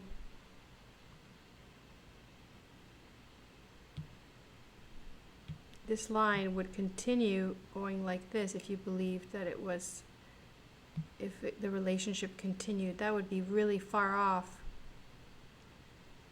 down here, wouldn't it? Would be a lot of error. So if you actually tried to include this point in a regression line, the line would drop to try and include that point.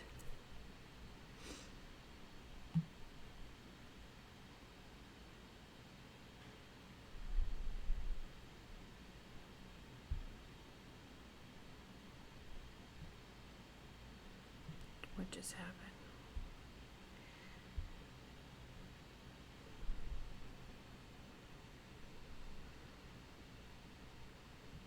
So let's say the first regression line would be like this line here. So that's just the old line, right? But then if you had this new data point and you tried to include it, the regression line would end up flattening out to try and include it, get as close as it can to it. That affects, or influential points,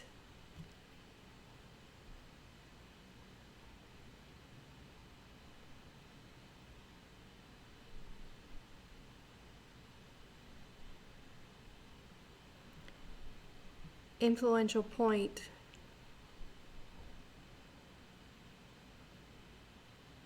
is noted as it affects both the slope and the intercept of the line.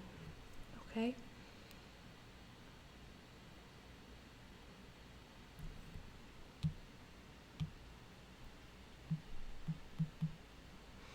So my point is, you got to be sure that you want to include that point and make estimations with it, or make an assumption that you use the line only here, and then you need more data for this, or you can estimate this curve instead and try to make guesses. Or it's just basically, it's not even a curve, it's like a flat plateau. You would just say between here and here it's always going to be this value for y. Right? So the point is that you would treat it differently. Not thinking that it's this line, unless you had more data to prove it. Okay. So outliers seriously affect regression results. That's the most important thing to remember. So we really need symmetry and not these skewed kind of distributions, right? Those skewed distributions don't work well with regression. And there's some adjustments you can make for that we'll talk about. Okay, point 8.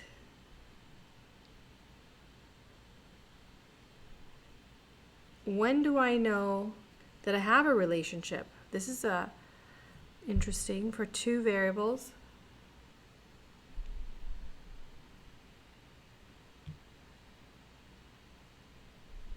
This is a rule of thumb that can be used.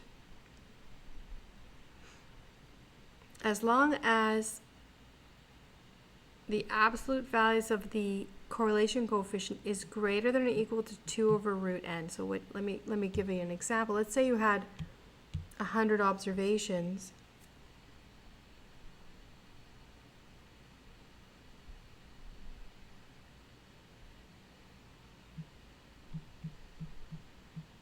Then R would have to be greater than or equal to 2 over square root of 100. Or R would have to be greater than 0.2. That's not so big, right? So that's pretty dramatic, that as long as you have a 0.2 R with 100 observations, that's just fine. Or less than negative 0.2. So that's how you would read that. R is greater than 0.2 or R less than negative 0.2. As long as that's true, you could actually say you have a relationship, a linear relationship, provided the scatter plot looks kind of like a line or a trend line.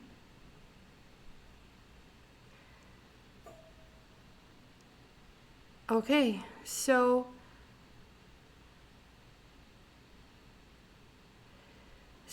finally, after we calculate R, we can use it to estimate the least squares regression line that's useful for prediction and estimation purposes. All right, so I'm going to show you how to do that on the calculator, and then I'm going to go. This is so long.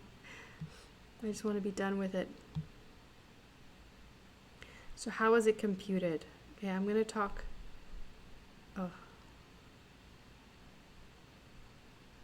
I need to tell you this too before I get to the computations.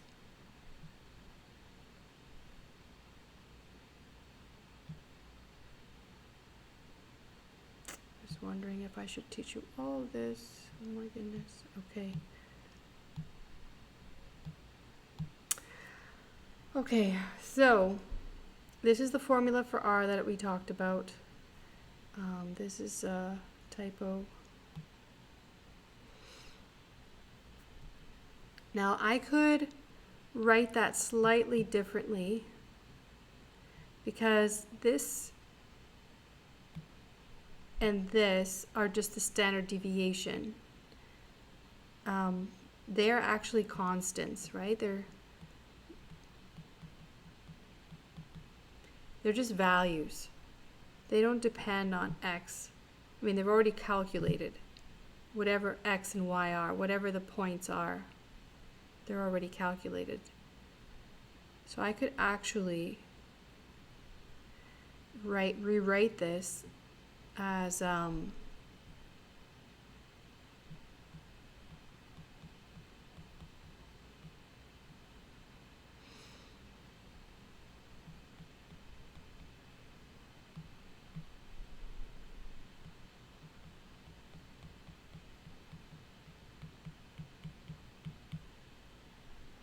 could actually rewrite it like this and then ask you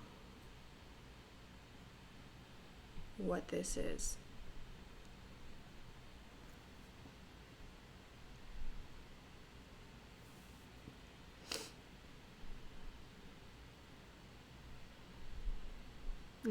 because this thing here, this is saying add over the points. X, Y, the observations, right? Add over the observations. And this S, X, and SY, they're already calculated values. I don't need to go through the observations to calculate them. So it turns out this has a special name. This is called the covariance. This is called the covariance.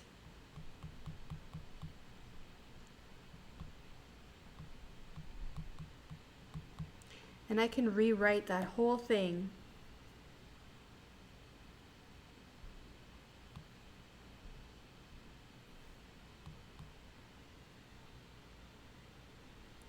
like this. So what is the covariance?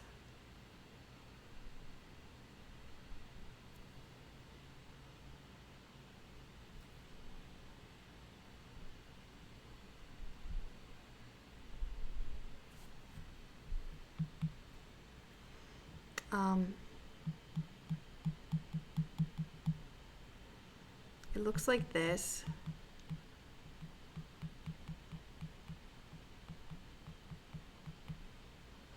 Whereas the variance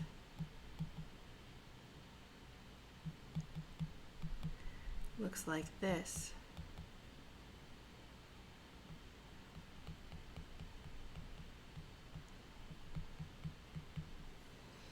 So this is the variance. Remember what variance is.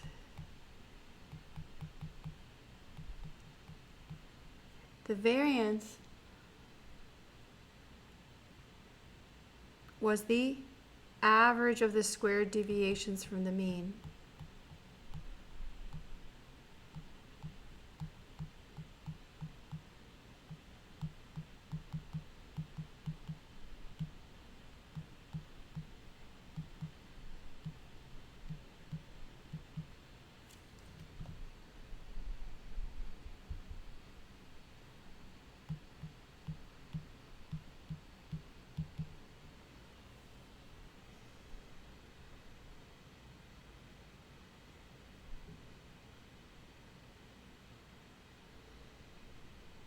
It's the average of the squared deviations from the mean. The covariance is looking at the behavior, the trend of X with Y, like we talked about. When X is above its mean, what does Y do? It's picking up that sign.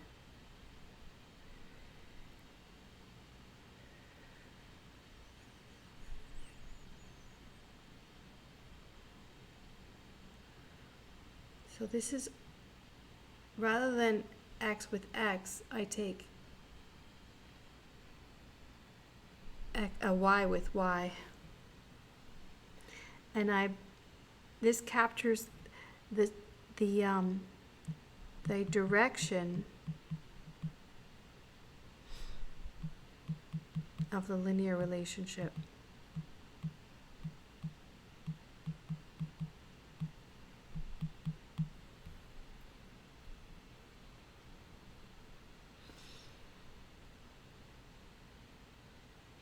Whereas R captures the direction and the strength.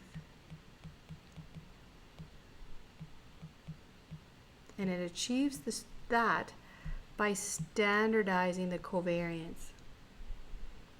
Okay, and reducing R to a range of -1 to 1. So I can tell how strong that relationship is, how close those observations fit to that line.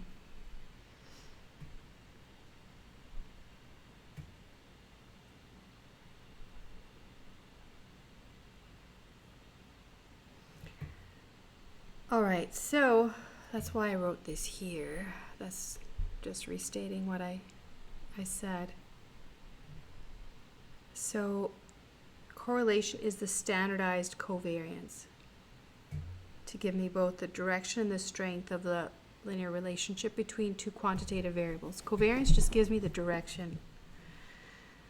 All right, finally.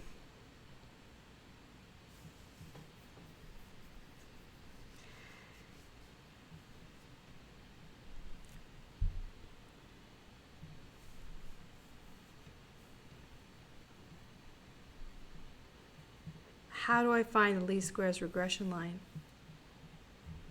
Now this should look familiar.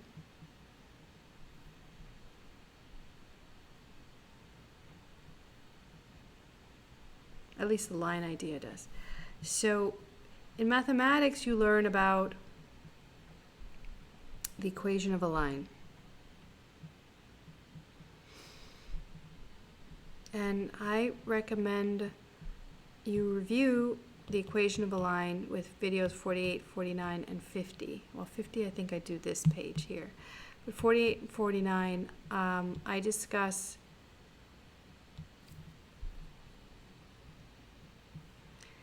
the equation of a line, like how to draw a line in the equation of a line.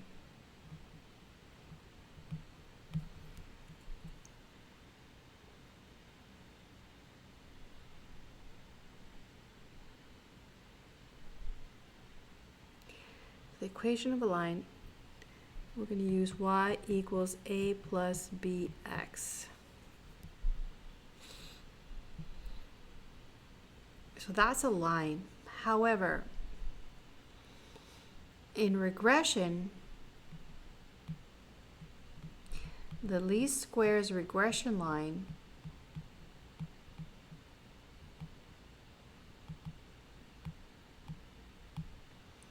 is the line that fits closest to all the points. And it only applies in the range of values. So it doesn't continue forever. It just exists in the range of the values for x, like in this range. And we write that y hat, the prediction line, is equal to, and I put a hat plus b hat x, because these are all estimates. And because this is the data are from a sample, or it's the data of a sample, these are all statistics.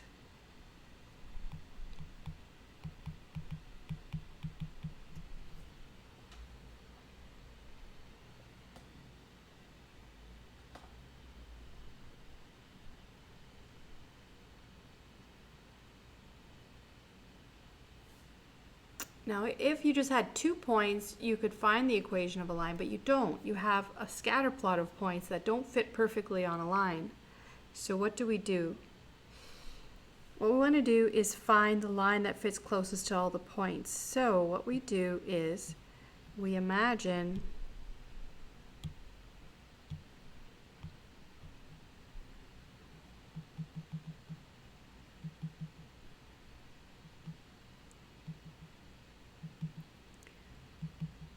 we visualize in the vertical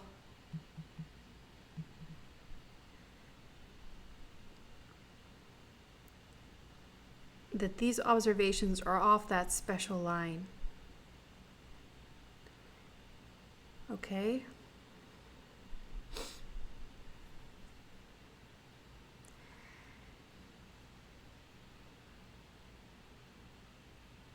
Now this line, the prediction line, is going to be y hat. So everything that hits the line is going to be y hat. And every observation I'm going to refer to as y observed.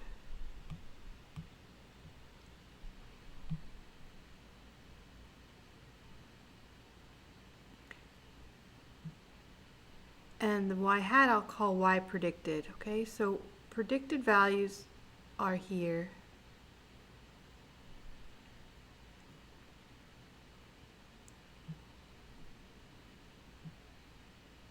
Hey, can you see those? Maybe I should use black again. Yellow is not good. I like it, but it's not good.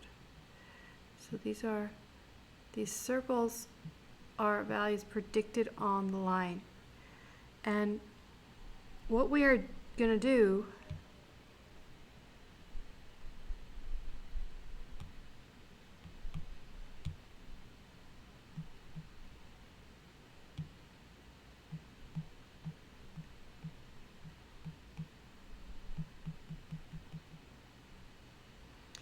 this is y observed, and this is y predicted.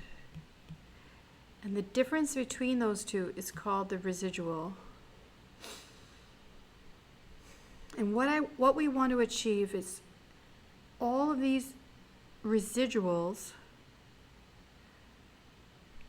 we want to add them all up. And we want to make the total sum of the residuals a minimum, the least they can be. This is an optimization problem.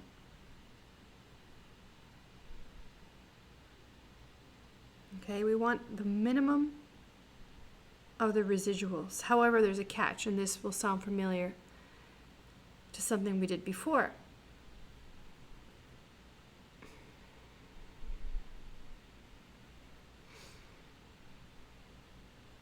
The residuals above the line, will they be positive or negative? Well, the y observed is always higher, and I'm subtracting a higher number by a lower one. So the residuals on top will always be positive.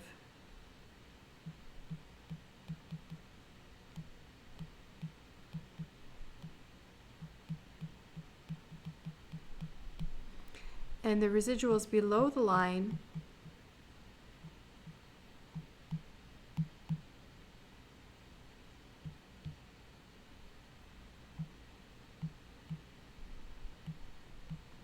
will be negative. So if we were just to sum the residuals on the top and the residuals on the bottom and try and minimize, that's not going to work, because these would be negative and these ones will be positive. So just like we did in calculating the standard deviation, we have to square the residuals. And this is where we will square residuals and minimize their sum, because they will all be positive, and what we're essentially doing is retaining the magnitude of this distance. We don't care about one being above or below the line. That's not what we care about. We care about the deviation from the line. Okay? Not the direction of the deviation. Just the like putting pieces of string together and trying to have a total cumulative string that's the smallest of all possible strings. So this is actually solved as an optimization problem with calculus, and you don't have to do that.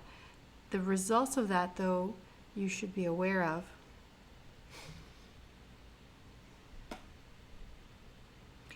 The least squares prediction line is the best fit as it fits closest to all the points. That is, it fits such that it minimizes the sum of the squared residuals. The result of minimization is called the least squares prediction line, usually ordinary least squares, OLS. Okay? And A and B are estimates. So that A is the y-intercept and B is the slope, and those are both estimated. So to get the line, there's three things you have to, there's three results you have to be aware of. First, because the line fits closest to all the points, and because the mean is the value, it's the center of gravity, right, in both directions. As the center of gravity, it's so many things. The center of gravity, the mean, it's also the value that's closest to all the other observations. Okay, it's the value that's closest to all the other observations in both directions. So it's the position that you would want to be. It's if you wanted to be able to reach all the other observations equally, or not equally, but the best position to be able to be closest to all the other observations, you'd be at the mean. So that would be in both directions. As a consequence, the point x bar, y bar falls on the line.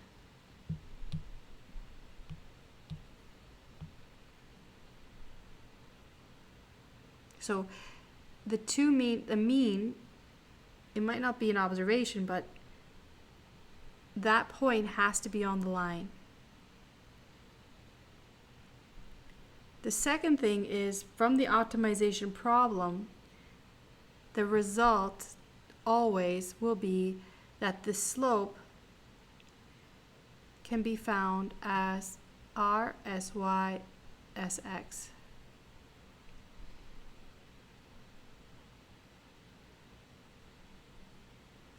So notice the slope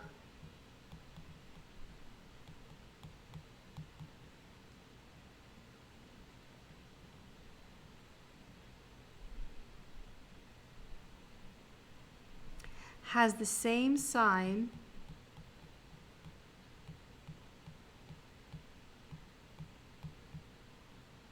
as R, which makes sense. But R is the direction and the strength of the linear relationship, right? The slope is just the direction. It's a measure, it's just showing me positive or negative.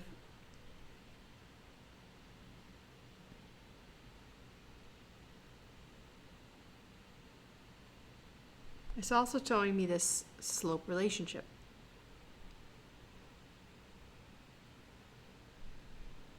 But it's something different than R. And I just introduced this mnemonic device because it works in finance. To remember how you calculate the slope.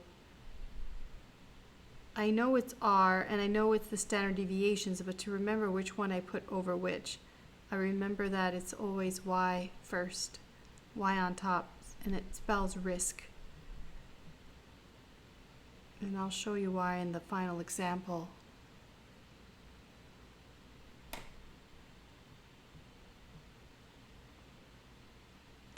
And finally, since you have a point and you have a slope, you can find the y-intercept, or A. You can plug it back into the formula because you're going to have this and you're going to have a point. So you can solve for the y-intercept. As a result, you will be able to get the line. Okay? So I hope that's a review. Let's see what you can do with it. Here are some data, financial data.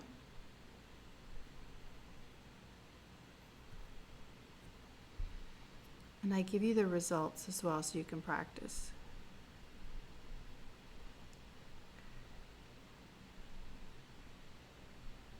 I have X and Y, and I've plotted it, I've set it up so that the stock market index is on the x-axis and a particular company's stock is on the y-axis. This is what we like to do in finance. If you were to plot these,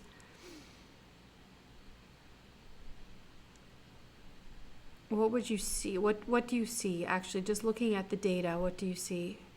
What is the relationship between X and Y?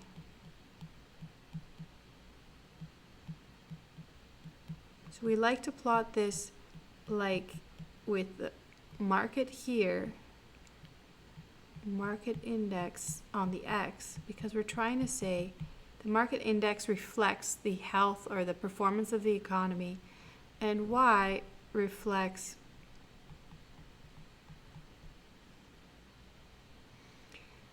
just stock in a company. So it's going to show me how the market or the economy influences the returns on a particular stock.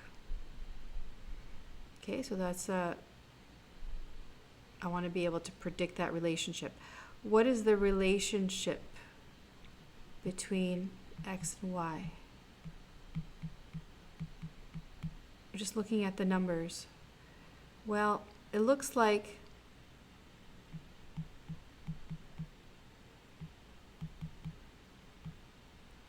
two times x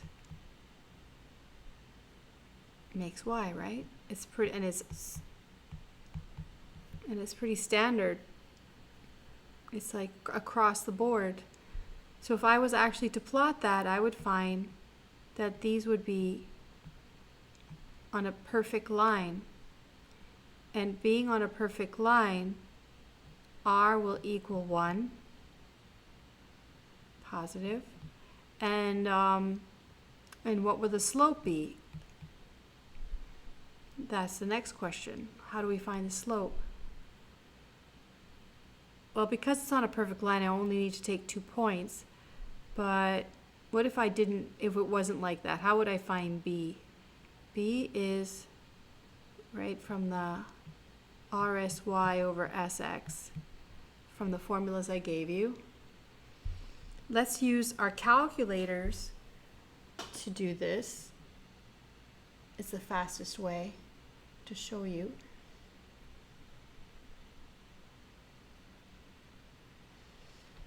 So let's pull up the calculator again. I'm going to enter all this data and get the results very quickly and be done. Okay, I need to clear my calculator. I'm going to say second clear work while I'm in it. Let me hit that again. Second data, okay, it's still there. So second clear work. So that clears the worksheet.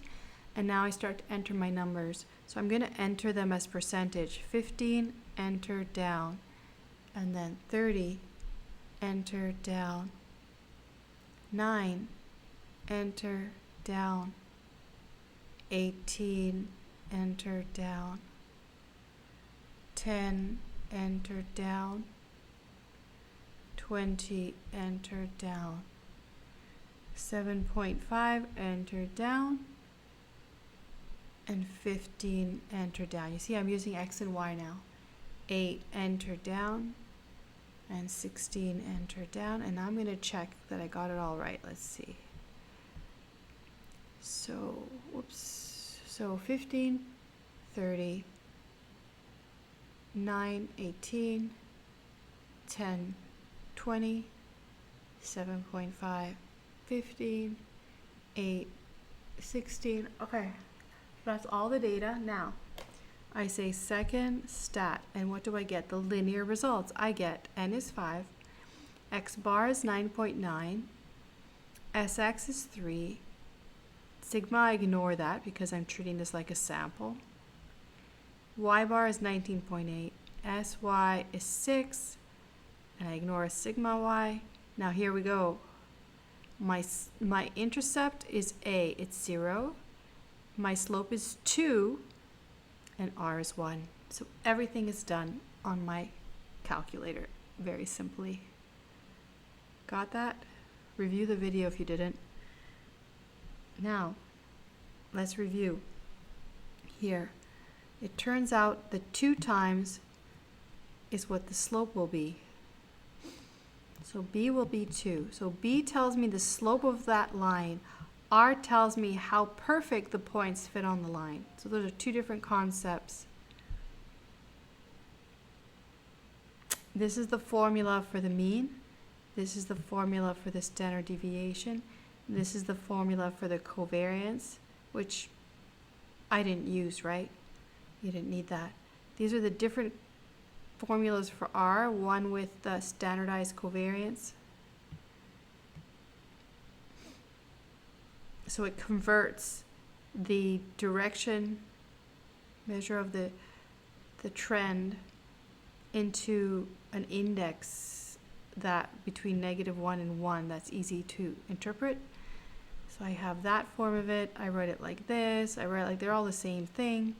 And then finally, I write down the formula for the slope.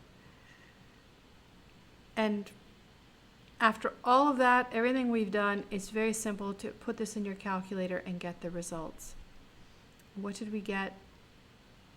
We found out that the stock is 2 times as sensitive as the market. So when, remember what a slope is.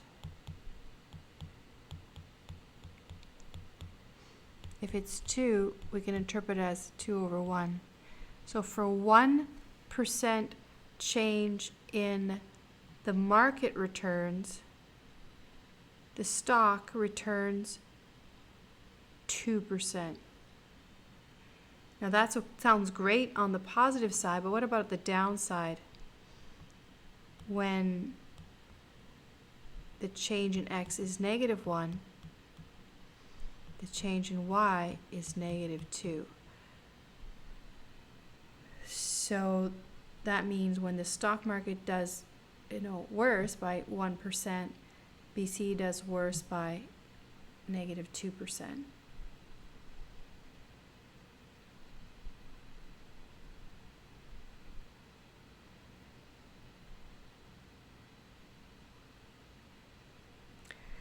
So that means it's sensitive. 2 is sensitive. 1 would not be. It would just be reflecting the sensitivity of the market. It would just be matched and reflecting the market. Okay, so what's left is so the point I want to make here is this exercise.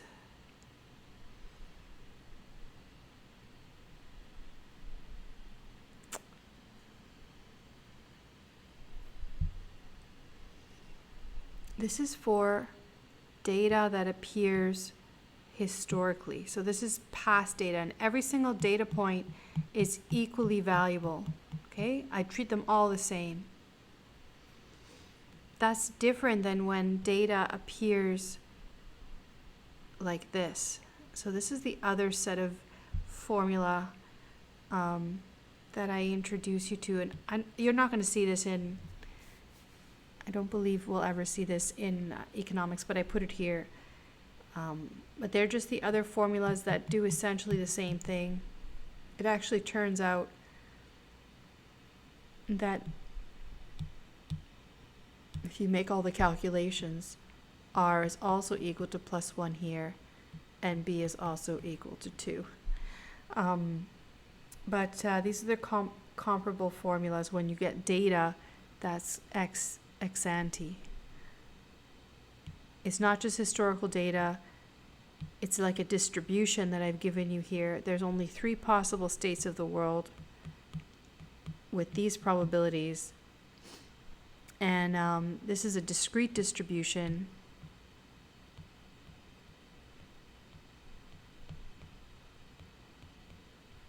So this is how you would deal with something that has a discrete distribution, but we won't be doing that in economics. You don't have to worry about that too much. I just put it here for completeness. Okay, so the most important thing is that you arrive at a sound understanding of what I did here. So in this case, in this example, predictions made with this line that's derived, the line is y equals 2x with a hat on it. This is the prediction line.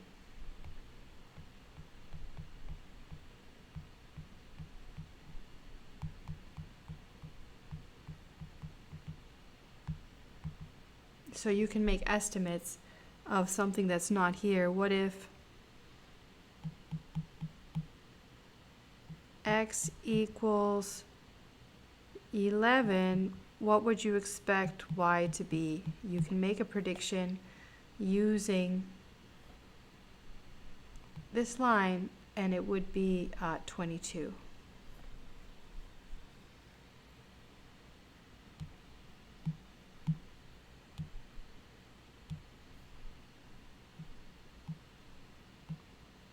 That's how we would use the line.